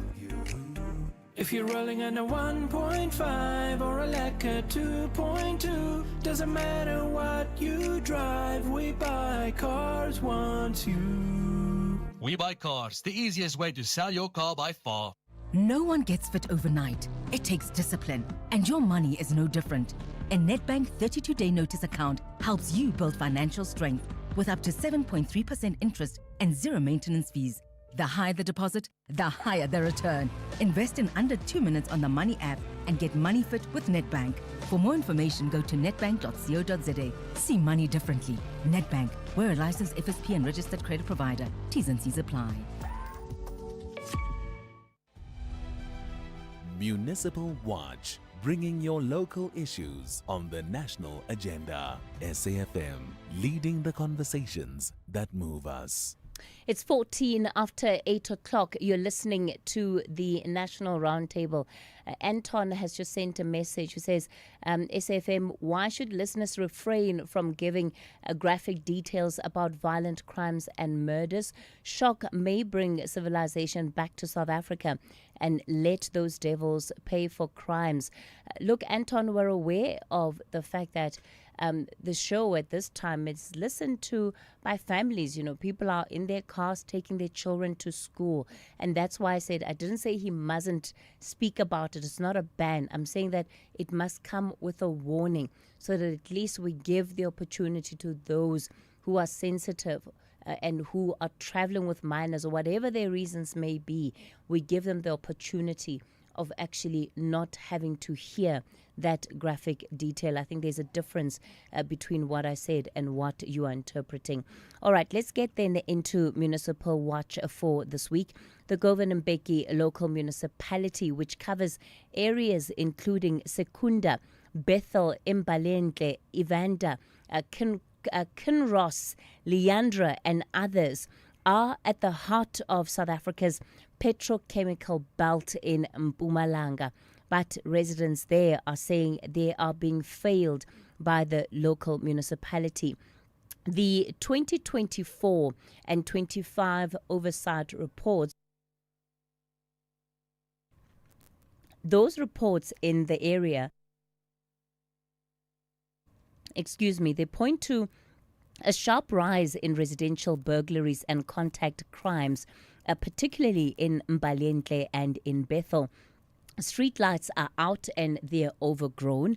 The municipality has been downgraded by the Auditor General from a level 5 to a level 4 entity.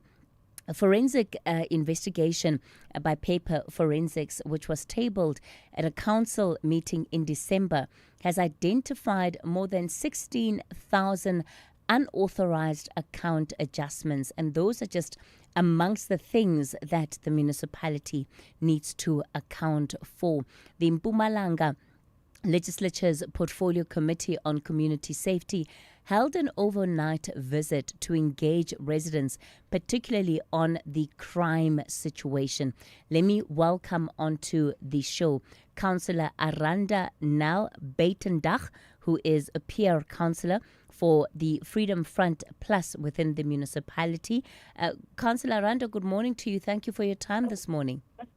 Good morning. How are you? I'm well, thank you.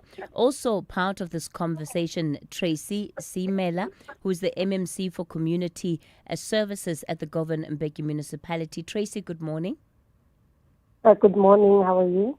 I'm well, thank you. We're also set to be joined by Ace Vilakazi, who is the chairperson of the Mbalenhle Community Policing Forum. But we understand that he's just been instructed not to do the interview by the SAPS, who say that he does not speak on their behalf. Of course, what we were looking for was a voice to represent the community and not to represent the SAPS. So we'll see if he's still able to come in and give us that perspective of the community. So Aranda, I'll start with you. This crime situation that seems to be top of the list for the community. Crime is a problem all over this country.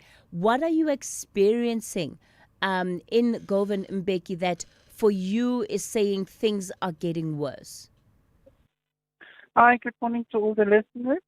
Yes, crime is getting worse because of the illegal immigrants that's moving into town, especially in Secunda, and housebreaking occur. Green strips, like I said in my media statement, green strips are overgrown, and the police can't enter into green strips. Street lights out of order, potholes, they can't drive with vehicles, based on the road with stuff.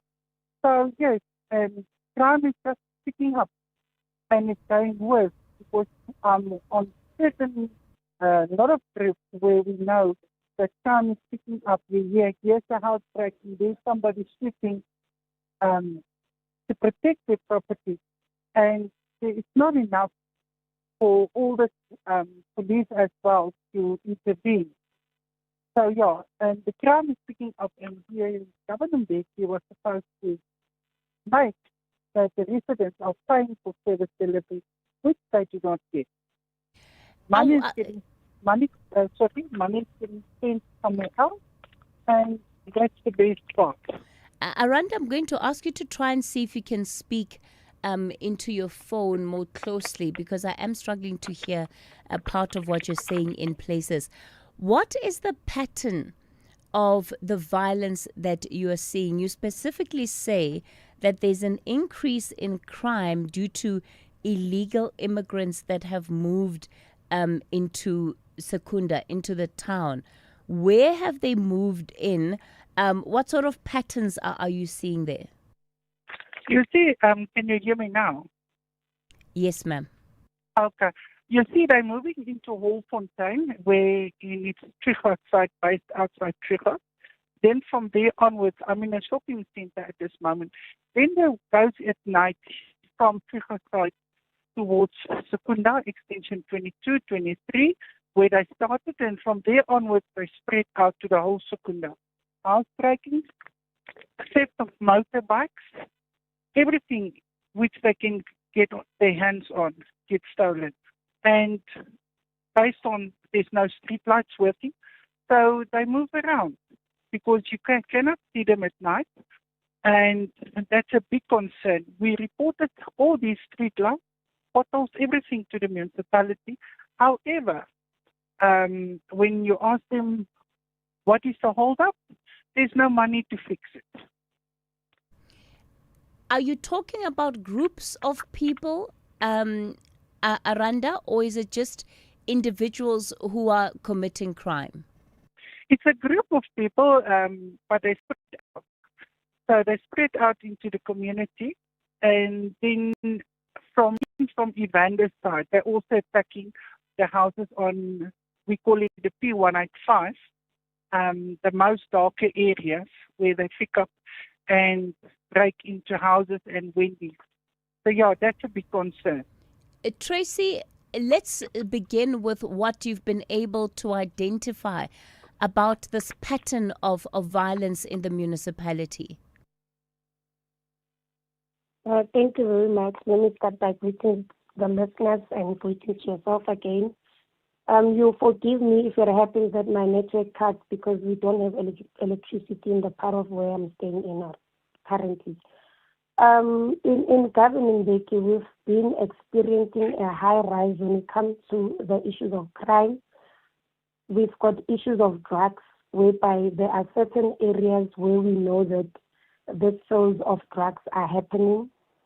That is very much of a concern currently in governing Beki, especially in areas around Evander. And in areas around Evander, Kindred, and Secunda, there is also a high rise of housebreaking.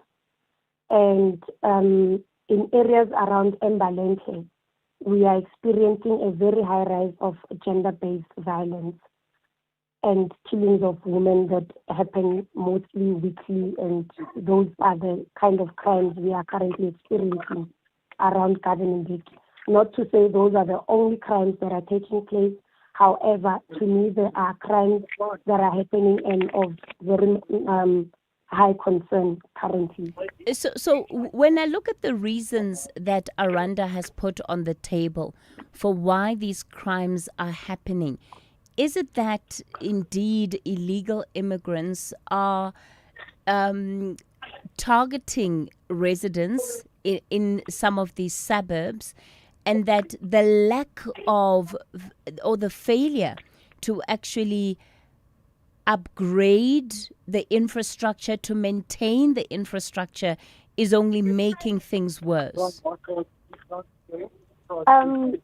Councillor Aranda is currently speaking of the area called Hoffontein, that the illegal immigrants that moved as a group. So I personally wouldn't know if those people are illegal immigrants, because I mean, how do you actually identify a group of people to say they are illegal immigrants, or it's a group of people working together?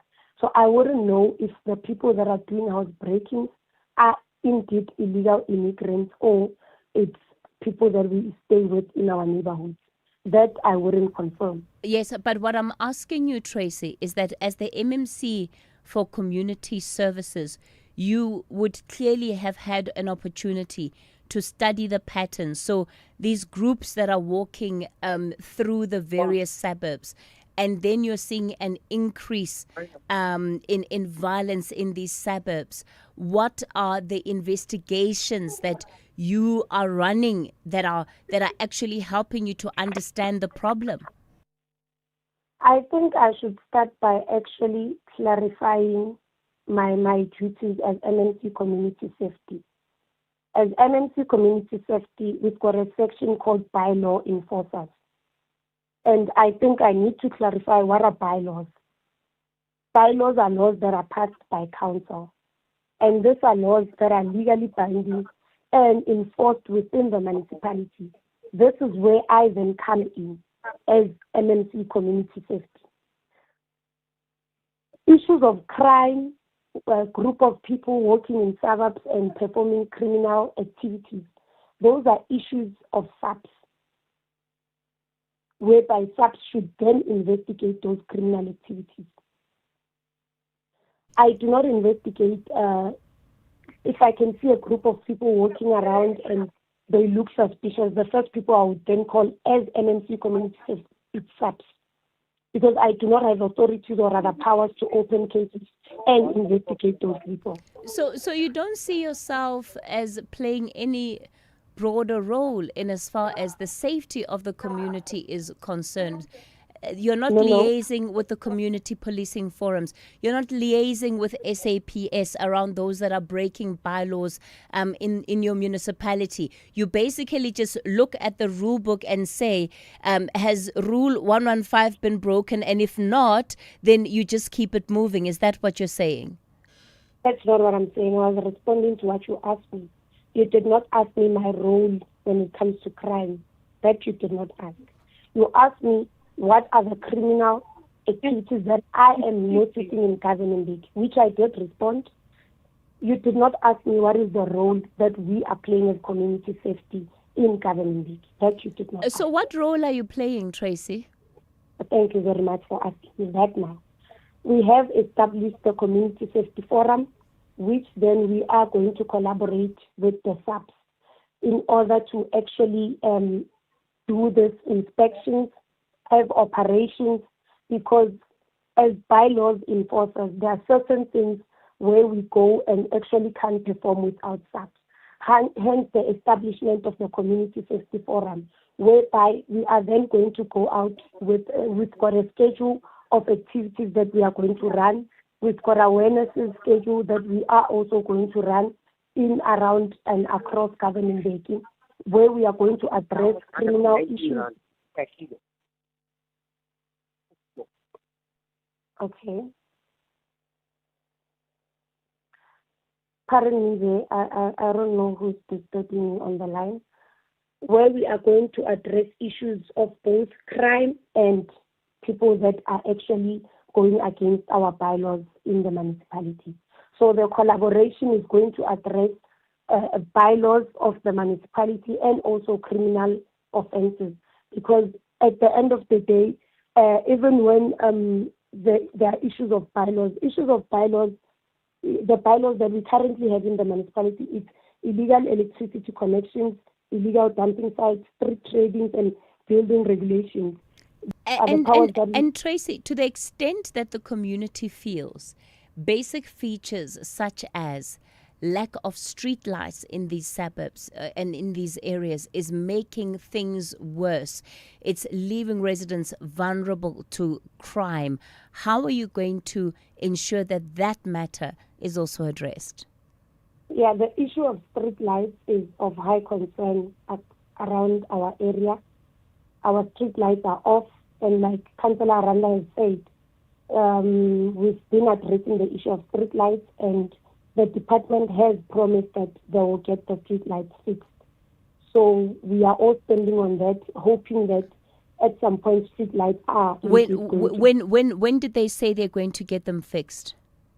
They did say we just currently had IDPs now around April, and whereby community meetings were held, and the relevant department that deals with street lights has promised that.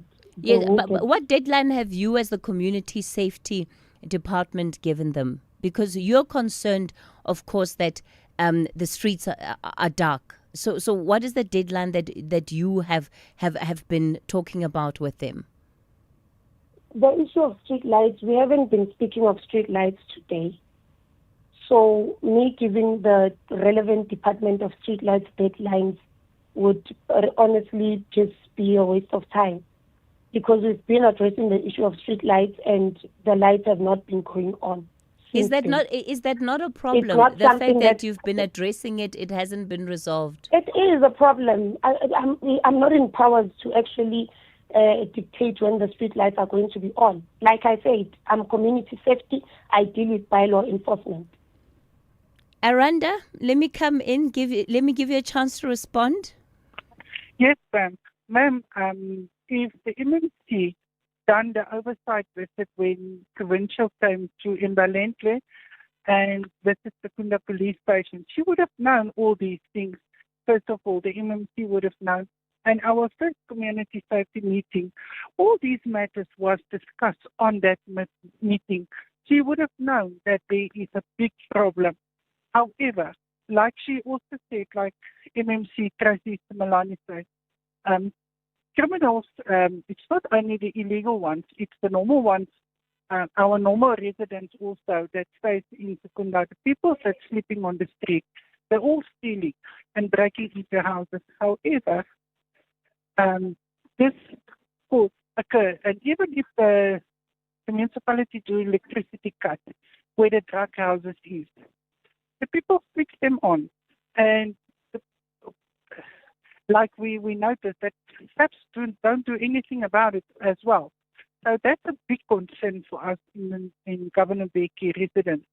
So yes, mostly of these things were discussed, and even the previous MMC that was there, she hardly was visiting the community safety forum as well. So that's a big concern from my side as a councillor from the MMC side.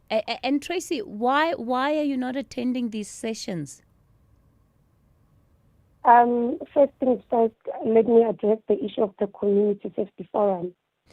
But there were several attempts to actually sit the first meeting of this quarter of the CSF.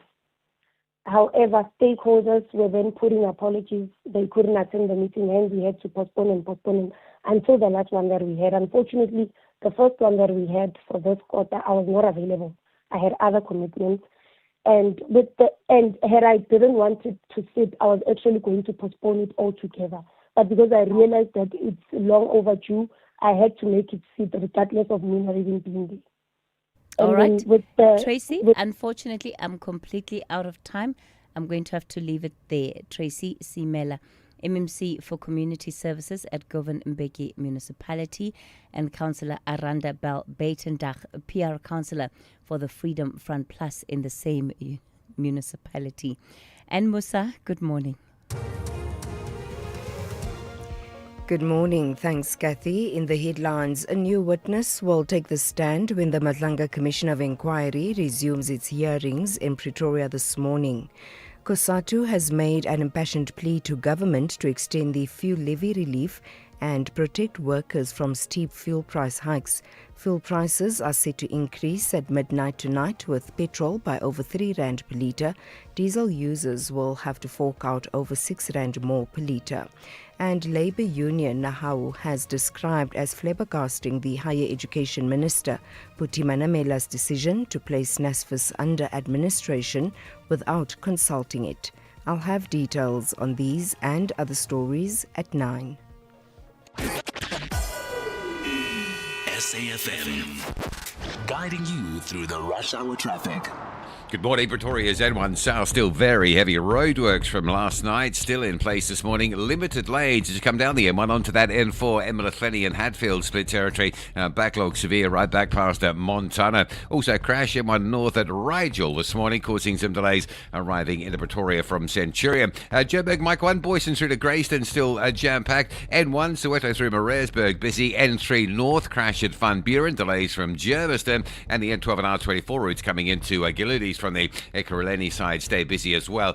Durban, some pressure on the M19 if you're going out to Pinetown, queues down to Dunkeld Road. There's also a crash on that M13 approaching Old Main Road at Hillcrest. Some delays as you arrive in from the Kloof side towards that one. And 2 collisions on the N2, one at Queen Nandi and another up at Cormarshu Highway, the N2 North, under a bit of pressure into those particular scenes. And Cape Town this morning, lights out on Marine Drive at Broad Road, so extra pressure through the Milnerton area. Roadworks on the N7 at Goodwood causing major delays both ways, and there's some heavy pressure going in on the M3 this morning from Wynberg Hill, queues as far as UCT. With your traffic update, I'm Rob Byrne. This is SAfm Sport with Zai Khan. Zaikan, good morning. One last time this morning, Stellenbosch FC, they're of course looking ahead of, they rocked rather ahead of the Pirates clash. Absolutely, Cathy. You know, they say timing is everything in football. And for Stellenbosch, this couldn't be worse. They're missing key players. And, you know, you've got Orlando Pirates who are coming, knocking tonight. It's a big clash. Their informed striker, Shekofatso Mabasa, ineligible to face his parent club, while influential defender Thabo Monosane is suspended. So what a blow for Stellenbosch FC. It leaves coach Gavin Hunt with limited options as Stellies look to upset title-chasing Pirates in a sold-out encounter at Athlone Stadium. Now, at the bottom of the Betway Premiership, it's a fight for survival tonight as Orbit College hosts Magesi FC. It's a crucial relegation 6-pointer at Seshego Stadium. Just 1 point separating the two sides, with Orbit rooted to the bottom on 20 and Magesi slightly better on 21. Orbit are still searching for consistency, while Magesi have been plagued by too many draws. Elsewhere, Golden Arrows will be without Junior Dion, while Amazulu are missing Liam Byrne for their KwaZulu-Natal derby. Cricket, the Proteas women are sharpening their approach against spin bowling and focusing on middle order stability as they prepare for the ICC Women's T20 World Cup. Head coach Mandla Mashimbi says that while the team is in a strong position, the middle overs remain a key area for improvement, especially against spin-heavy attacks. You know, we have to take this energy and the intensity in which we played or we bowled in the series into the World Cup. Maybe 1 or 2 things in terms of plans, in terms of fields. And then I think when we can get that right as a bowling unit, we'll give ourselves the best chance to actually win the T20 World Cup. As I say, batters win games, bowlers win tournaments. So we have to make sure that our bowling is really at the levels needed for us to compete in every game. That's the Proteas women's head coach Mandla Mashimbi here on the national briefing. And finally, tennis. The top tennis stars, including Yannick Sinner, Arina Sabalenka and Coco Gauff, have criticized Roland Garros prize money ahead of this year's tournament in Paris, while organizers increased the total prize pot players argue their share of tournament revenue is actually declining, dropping to under 15%. They're now calling for a fairer distribution as well as better player representation, healthcare and pension support, and warning that the current system does not reflect their value to the sport. That's where we leave it for now. We will have more. Serving it up at around 12:30 will be John Gericke for the National Briefing Sport. I'm Sai Khan. Neighbor to neighbor. Chomi, this one is for you.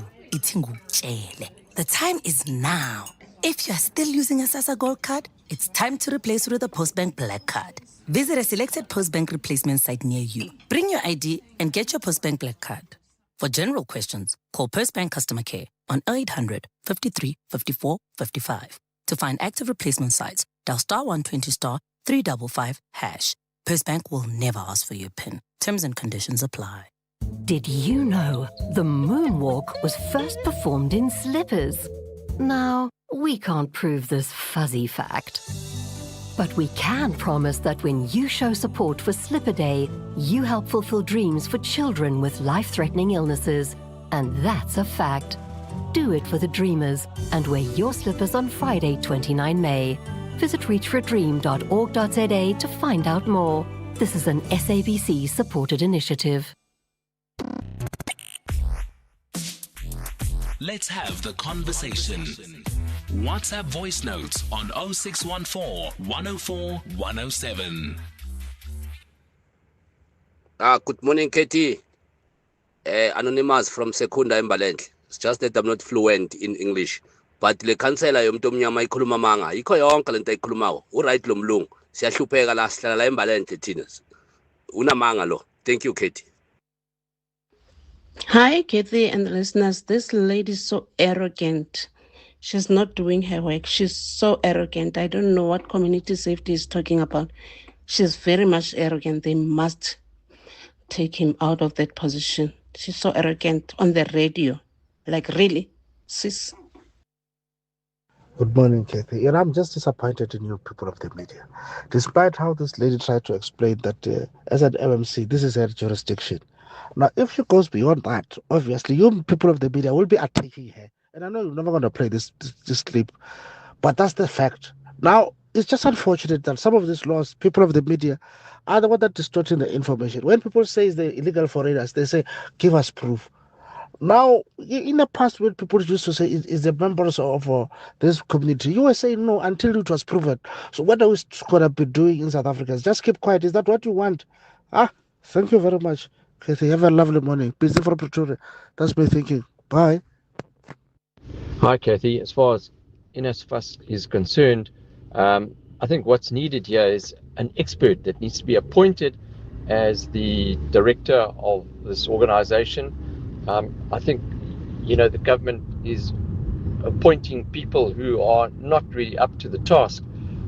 You need somebody who can run a big organization, who understands money and who understands disbursement of money.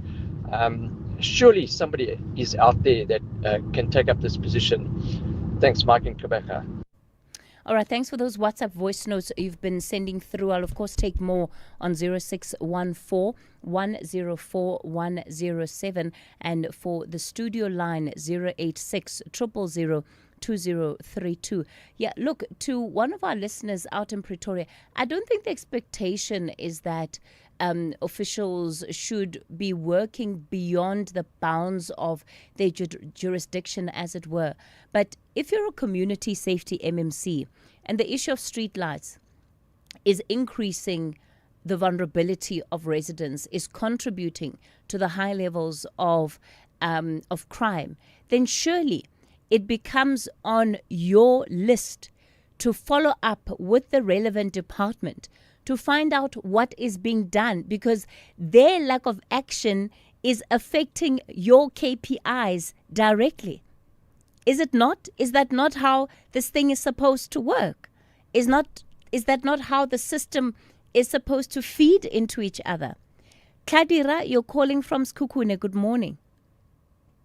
Oh, thank you, Cathy, for taking my call. Yes, sir. Yeah, firstly, I just have to agree with those two voicemail when they said that the lady is arrogant. From the radio, we can hear So just imagine those who are facing her in the real time, how arrogant she is. I'm sure the party that deploys her have to review this interview because it does not show any good leadership. And also, the issue of crime. When we speak about the issue of crime, which is foreigners are involved into it, the media and even politicians tend to dismiss it. Like the very same lady tending to dismiss it. And it will eventually go into erupt further and further and won't be able to control it. The bottom line and the truth is that the crime, which are heinous, which are brutal in this country, most of them, and the one that we see, are committed by foreign nationals. And that is a fact. I can just give you an example of it. AKA was shot and killed by a foreigner. The guy in Hammanskraal who was hijacked by the doctor was killed by a foreigner. And latest now, I'm just giving a tip of it. And you can imagine when we wake up and then we say that, but there's this crime that is happening by the foreigner, because we are seeing it. But the media and certain political parties, that are not looking into it. They're just saying that give us proof, like the latter voicemail says. Give us proof. But the reality is, one day we are going to be ungovernable, like it is now. When we march, those people that are marching, they're ungovernable. There are no leaders there. They're just going there because of frustration. And when it's like that, it's dangerous, like these people want us. That when people, they don't have leaders, they are dangerous. And my plea is that the media, like SAFM, which continue to deny this, to say that no, there are no crime that is committed by foreign nationals. They should review that. Okay. Because we are heading in a difficult position. Yeah, thank you. Kadira, you're in Skukune. Thanks for that. And I don't think that the inference is that there's no crime. I don't think that that's what is being said. It's more of a caution to say we cannot be ascribing crime in the country and laying it at the foot of foreign nationals. That's part of where the danger is. But I absolutely accept, Kadira, in the anecdote that Aranda has shared, that you have different individuals coming in, they're moving around in groups, some are foreign nationals, some are South African, and they're committing crime. Now, we have to investigate. Where is all of it stemming from? How are they able to hide? What is the system that is enabling their criminal activity? Andile, you're in George. Good morning. Good morning, Cathy. Yes, sir. Yeah, we keep calling you, Chomi. We keep calling you every day, and we keep venting our frustrations. Today, I'm not going to vent my frustrations at all today. Okay. What's going to happen is I'm going to let me just clarify to some people what's going to happen. What's happening at NSFAS, for example? At NSFAS, someone is installed there to control and to be there to oversee things. It's not that person is not competent. That person is competent. If you look at their degrees, those people that are being employed there, they are very competent, but they act ignorant, so that someone there upstairs can eat NSFAS money in the right manner. So there's people that are protecting that person up there while they are sitting in the hot seat. So what's going to happen now? Government doesn't have systems for meritocracy. You can't put someone in a place where they are not supposed to be. But now, these days, everything that's happening now, from ESCOM to Transnet to wherever, all these people are supposed to be qualified. But still money is is being eaten somewhere upstairs. So Andile, I'm intrigued. What is eating nicely or eating rightly and eating wrongly? Because you seem to have ideas on this. No, eating rightly is what I'm telling you. You know, the other day I called you and I told you about how China was always thinking forward, and even how China bought almost 300 million barrels of oil before the oil price went up, and they have a surplus of oil. Now, we don't have people here that are watchdogs that can anticipate what's going to happen with the money when the money is there. We need that. We need people that are there in the system that can react immediately. Not people, for example, look at the Auditor General. They say now the Auditor General has teeth and whatever. But the Auditor General still doesn't have teeth because they will only charge that person in that municipality over 7 years, 5 years, 10 years. We've forgotten about that case. It's fine. They can claim victory over that one. It's fine. But what's happening, like, I don't know, this illusion of democracy, what it's doing to us as South Africans. Andile? Even the people from the 80s. We're going to have to leave it there, Andile. I'm so sorry. I need to create time for other callers to also put their views through. Mr. Koza, you're on the road. Good morning. Mr. Koza? Yes, madam. Madam, good morning. Yes. How are you doing? I'm doing well, Mr. Koza. Go for it. Okay, madam. Okay, I'm going to ask to be a little bit out of the topic now. There's a small concern for which I'm having regarding to SAFM. Since I'm listening to SAFM most of the time, the news for which you are broadcasting us most of the time, especially when it comes to international, you are giving us the USA side. And when you give us USA side, it's not that maybe you are feeding us with good news. It's always criticism. Always. Then, okay, let us move out there from the USA side. Sorry, Mr. Koza, just criticism as in we're criticizing the US? Yes, or you are what? criticizing the US, especially Donald Trump, the way he's operating through to his side. Like now, there's something for which I did yet before, I think before 7, that is raising the tariffs from the cars, something like that.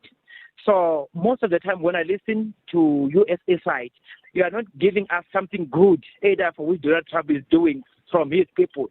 You're going to check something for which is better. Always like that. Okay, it's fine. We are moving out from that. Now we are coming to Africa now. If it's not USA, it's Zimbabwe. Just like that. You're going to find something bad there from Zimbabwe. If it's not Zimbabwe, it's USA. Go to the timetable. You're going to see. You don't finish a week without not giving us Donald Trump or Zimbabwe side. And here locally in South Africa, we have a lot of issues here. Lot of issues. For which you are not giving us as much as they are giving us from Donald Trump and Zimbabwe. Mr. Koza, that's just not true. That's just not true. We spend the majority of the shows focusing on South African content. And even what you're saying about Zimbabwean content is not true. What I can't deny is that, of course, there's a lot of coverage on Donald Trump and the US. But how can they not be, given what has been happening in the last couple of months? It's impossible to not cover what the US is doing or what its president is doing and saying. Let's go to the latest traffic update. Rob Byrne is standing by. SAFM, guiding you through the rush hour traffic. Thanks, Cathy. Still very heavy on the N1 South coming through Pretoria. Roadworks overrunning badly this morning from last night. They're still in place. N1 South going down to the N4, Emadifeni and Hadfield split.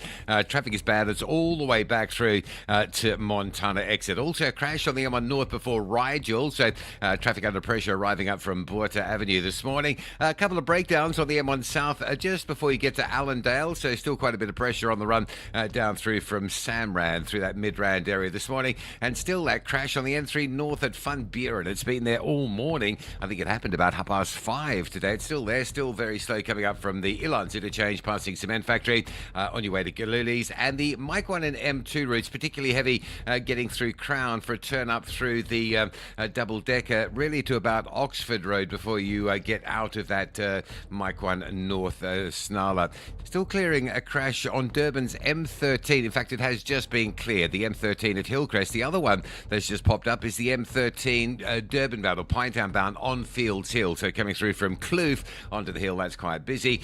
Cape Town, a lot of pressure on the N2 this morning from the N7 Jakes Curville Drive through to about Mowbray Main Road. There's a lot of pressure on the M1 from Plattercliff, still very busy all the way through to the city centre. And don't forget this one today down in the Southern Cape. This will be really quite disruptive. The N9 that links George and Oudtshoorn will be closed for 3 hours today. The N9 closed from 2 p.m. until 5 p.m. for blasting works. With your traffic updates, I'm Rob Byrne. Imagine if you could save time like you save money. A second here, a minute there. Type a little faster, walk a little faster. Or you could stop scrolling on the internet. Just think of all the hours you'll save. Now what if you could take all that time and invest it? Watch it grow. Until eventually, one day, you'd have so much time that you wouldn't know what to do with it all. But unfortunately, time doesn't work like that. It can't be stored or banked. And unlike money, you can't make it back. That's why after 50 years of investing, we've learned that time is the greatest gift of all. And the good news is, if you invest early, time gives you money. And then money gives you more time to do whatever you want to do, even if it is scrolling on the internet. Ellen Gray, long-term investing. Ellen Gray is an authorized FSP. Built in Mzansi on the National Briefing. You're listening to the National Briefing. All right, it's 8:54. We're getting ready to get out of here. But before we do, we have to close on what Built in Mzansi is built for, which is South Africans that are using their hands to solve complicated problems and exporting those solutions back into the real world.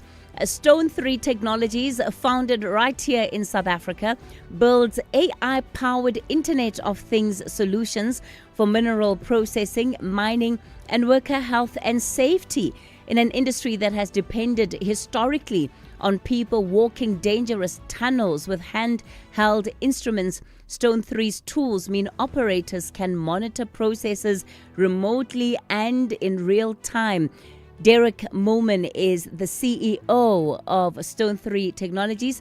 Derek, good morning to you. Thank you so much for your time this morning. Good morning, Cathy, to you and your audience. It's a pleasure to be here. I don't want to make assumptions about the problem that you were solving for when you developed this technology, but talk us a little bit into how it helps solve problems in the mining sector. Sure, Cathy. We're solving for the efficiency of minerals processing plants, which is part of the mining sector. So just to make it a bit more practical, increasing the recovery of the valuable metals that you are recovering by just 1 to 3 percentage points makes a difference of up to 5 to 15% in the operating profit of a company, illustratively with a 20% operating margin. Now, that is real shareholder value to the company. And is this about making the process less labor intensive, or is it about making it more competitive, as you've highlighted? Cathy, it's more about the latter. It's to make it more competitive. So these companies all need to compete internationally. And so we don't replace any labor, but we make the arms of people longer, make them more productive. And without going into the weeds, we do that by solving several difficult measurement problems with our industrial machine vision systems that we've developed ourselves, without which AI and other data-driven solutions really have very little value. So we solve a measurement problem, and then we proceed to value-added solutions and services around that that come up with sensible interventions that create the value in these processing plants. I'm thinking about practically, Derek, how is this equipment, how is this technology rather used? Because as I was describing earlier, mining involves going into tunnels, it involves, this big machinery processing plants. So how to see where AI practically fits in the middle of all of this? Yes, so there are a couple of examples. So if we look at the underground operations, we've got a safety system, occupational safety system related to chair lifts. So that improves the safety, and it picks up a torsion in the cables proactively through machine vision. And then it stops the system so that the people don't get hurt, for example, passing objects. So that's one very practical example of how we're keeping people safer. And then most of our solutions are above ground.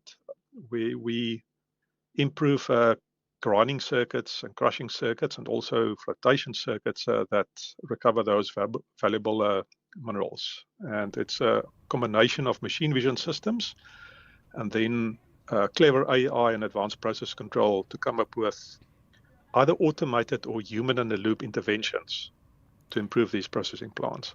So how scalable is this technology? Cathy, that's a great question. So if I look at the last 7 years, we've scaled this business approximately 20-fold in terms of revenue. And we've increased our install base of machine vision systems from a handful to close to 1,000 globally, in the Americas, in Southern Africa, and also in Australia. When you think about what the future of mining then looks like for you, is it about this integration between the machines that make life easy and the artificial intelligence that's going to bring that, shall I say, superior logic knowledge with it?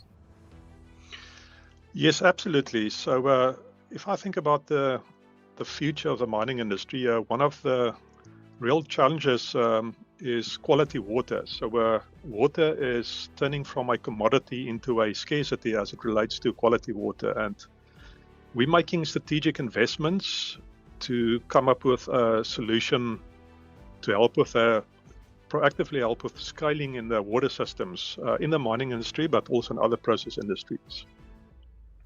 Derek Moman, let me thank you for your time on Built in Mzansi this morning and on the National Briefing. He's the CEO of Stone 3 Technologies. That's where we wrap it up on the National Briefing this morning. The show back with you again tomorrow between 6 and 9 o'clock. Up next, the Daily Discourse with Joanne Joseph. But before we get to that, Ann Musa has your 9 o'clock news. Cathy Mohlahlana on the National Briefing.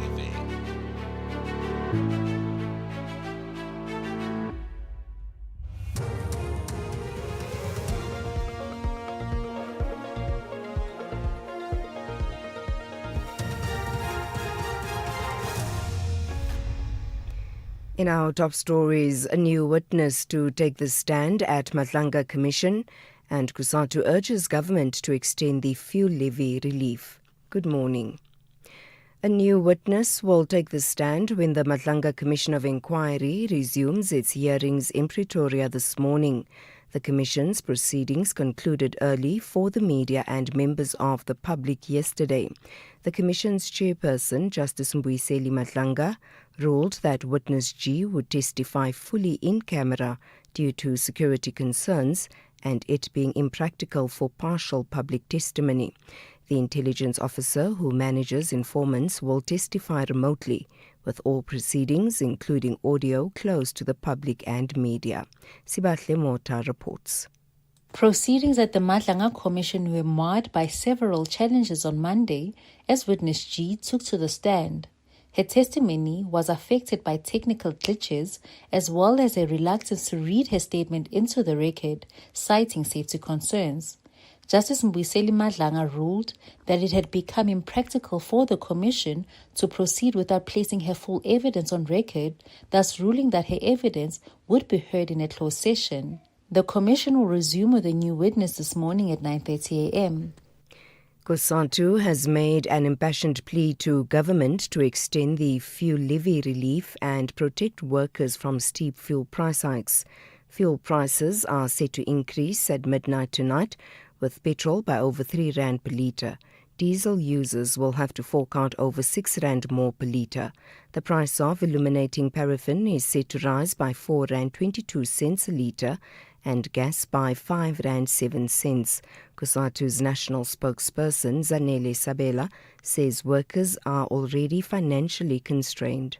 COSATU appeals to government to maintain the fuel levy relief as it is the most cost-effective and impactful solution to protect workers' society and the economy against this global crisis. Workers are already drowning given they are already spending about 40% of their earnings on transport. COSATU has also been pained that no relief has been provided thus far for households that use paraffin. We believe more needs to be done as we fear that workers' society and the economy will not be able to cope. Labour Union NAHAU has described as flabbergasting the Higher Education Minister, Buti Manamela's decision to place NSFAS under administration without consulting it. The union says it would have shared its experiences with previous administrators of the scheme had it been consulted. Section 195 of the Constitution requires public administration to be accountable and transparent, but the NSFAS Act gives the minister powers to appoint an administrator without specifying union consultation. NAHAU's national spokesperson, Luazi Nkolonzi.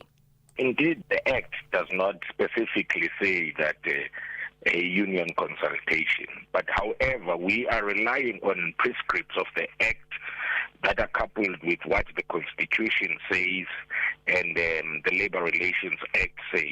Section 95 of the Constitution requires public administration to be accountable and transparent. So hence we are saying as now that the minister ought to have consulted.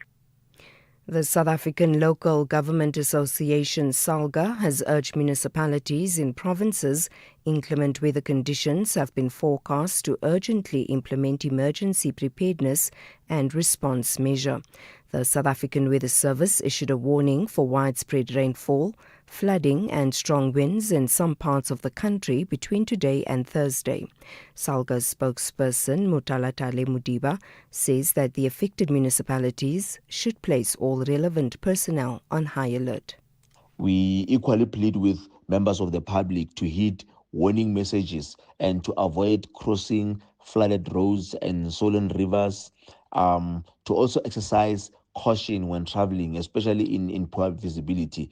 It is only through preparedness and early action that we can significantly reduce the impact of severe weather events and help protect lives, property, and critical services. And finally, a report in Britain says modern slavery is at record levels and is set to worsen over the next decade. Modern slavery includes human trafficking, forced labour and debt bondage. The government says it's working with survivors to inform policy. The BBC's Elena Wilkinson reports. Concerns about more than 23,000 people were referred to the Home Office, a 22% increase on 2024's figure, with more than 5,000 being British, the highest ever figure for UK nationals. The report warns that higher living costs, debt and insecure work are leading to more exploitation, with advances in technology also making it easier for criminals to recruit and control victims. Recapping the top story, a new witness will take the stand when the Matlanga Commission of Inquiry resumes its hearings in Pretoria this morning. For SAFM News, I am Anne Musa.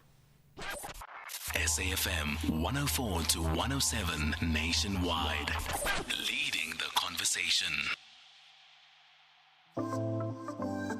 Wherever you are in the world, SAFM 104 to 107 is accessible. We're also streaming live on Facebook, X, and YouTube at SAFM Radio. We acknowledge and appreciate everyone tuning in and watching our streams. Stay with SAfm 104 to 107 as we bring you Commission Live, breaking stories and thought-provoking lectures. SAfm, leading the conversations that move us.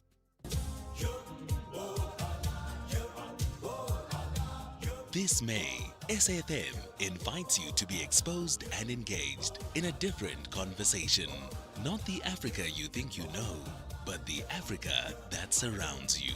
What does it mean to be African today? In our politics, in our economies, in our cross-border movements, in our rich cultures, in our evolving identities. Every day we traverse this continent. 54 countries, 54 unique stories, one shared future. From Lagos to Nairobi, Accra to Addis Ababa, and right here at home. Because South Africa is not separate from Africa. It is a vital part of it. SAfm Africa Month. Conversations, context, connection.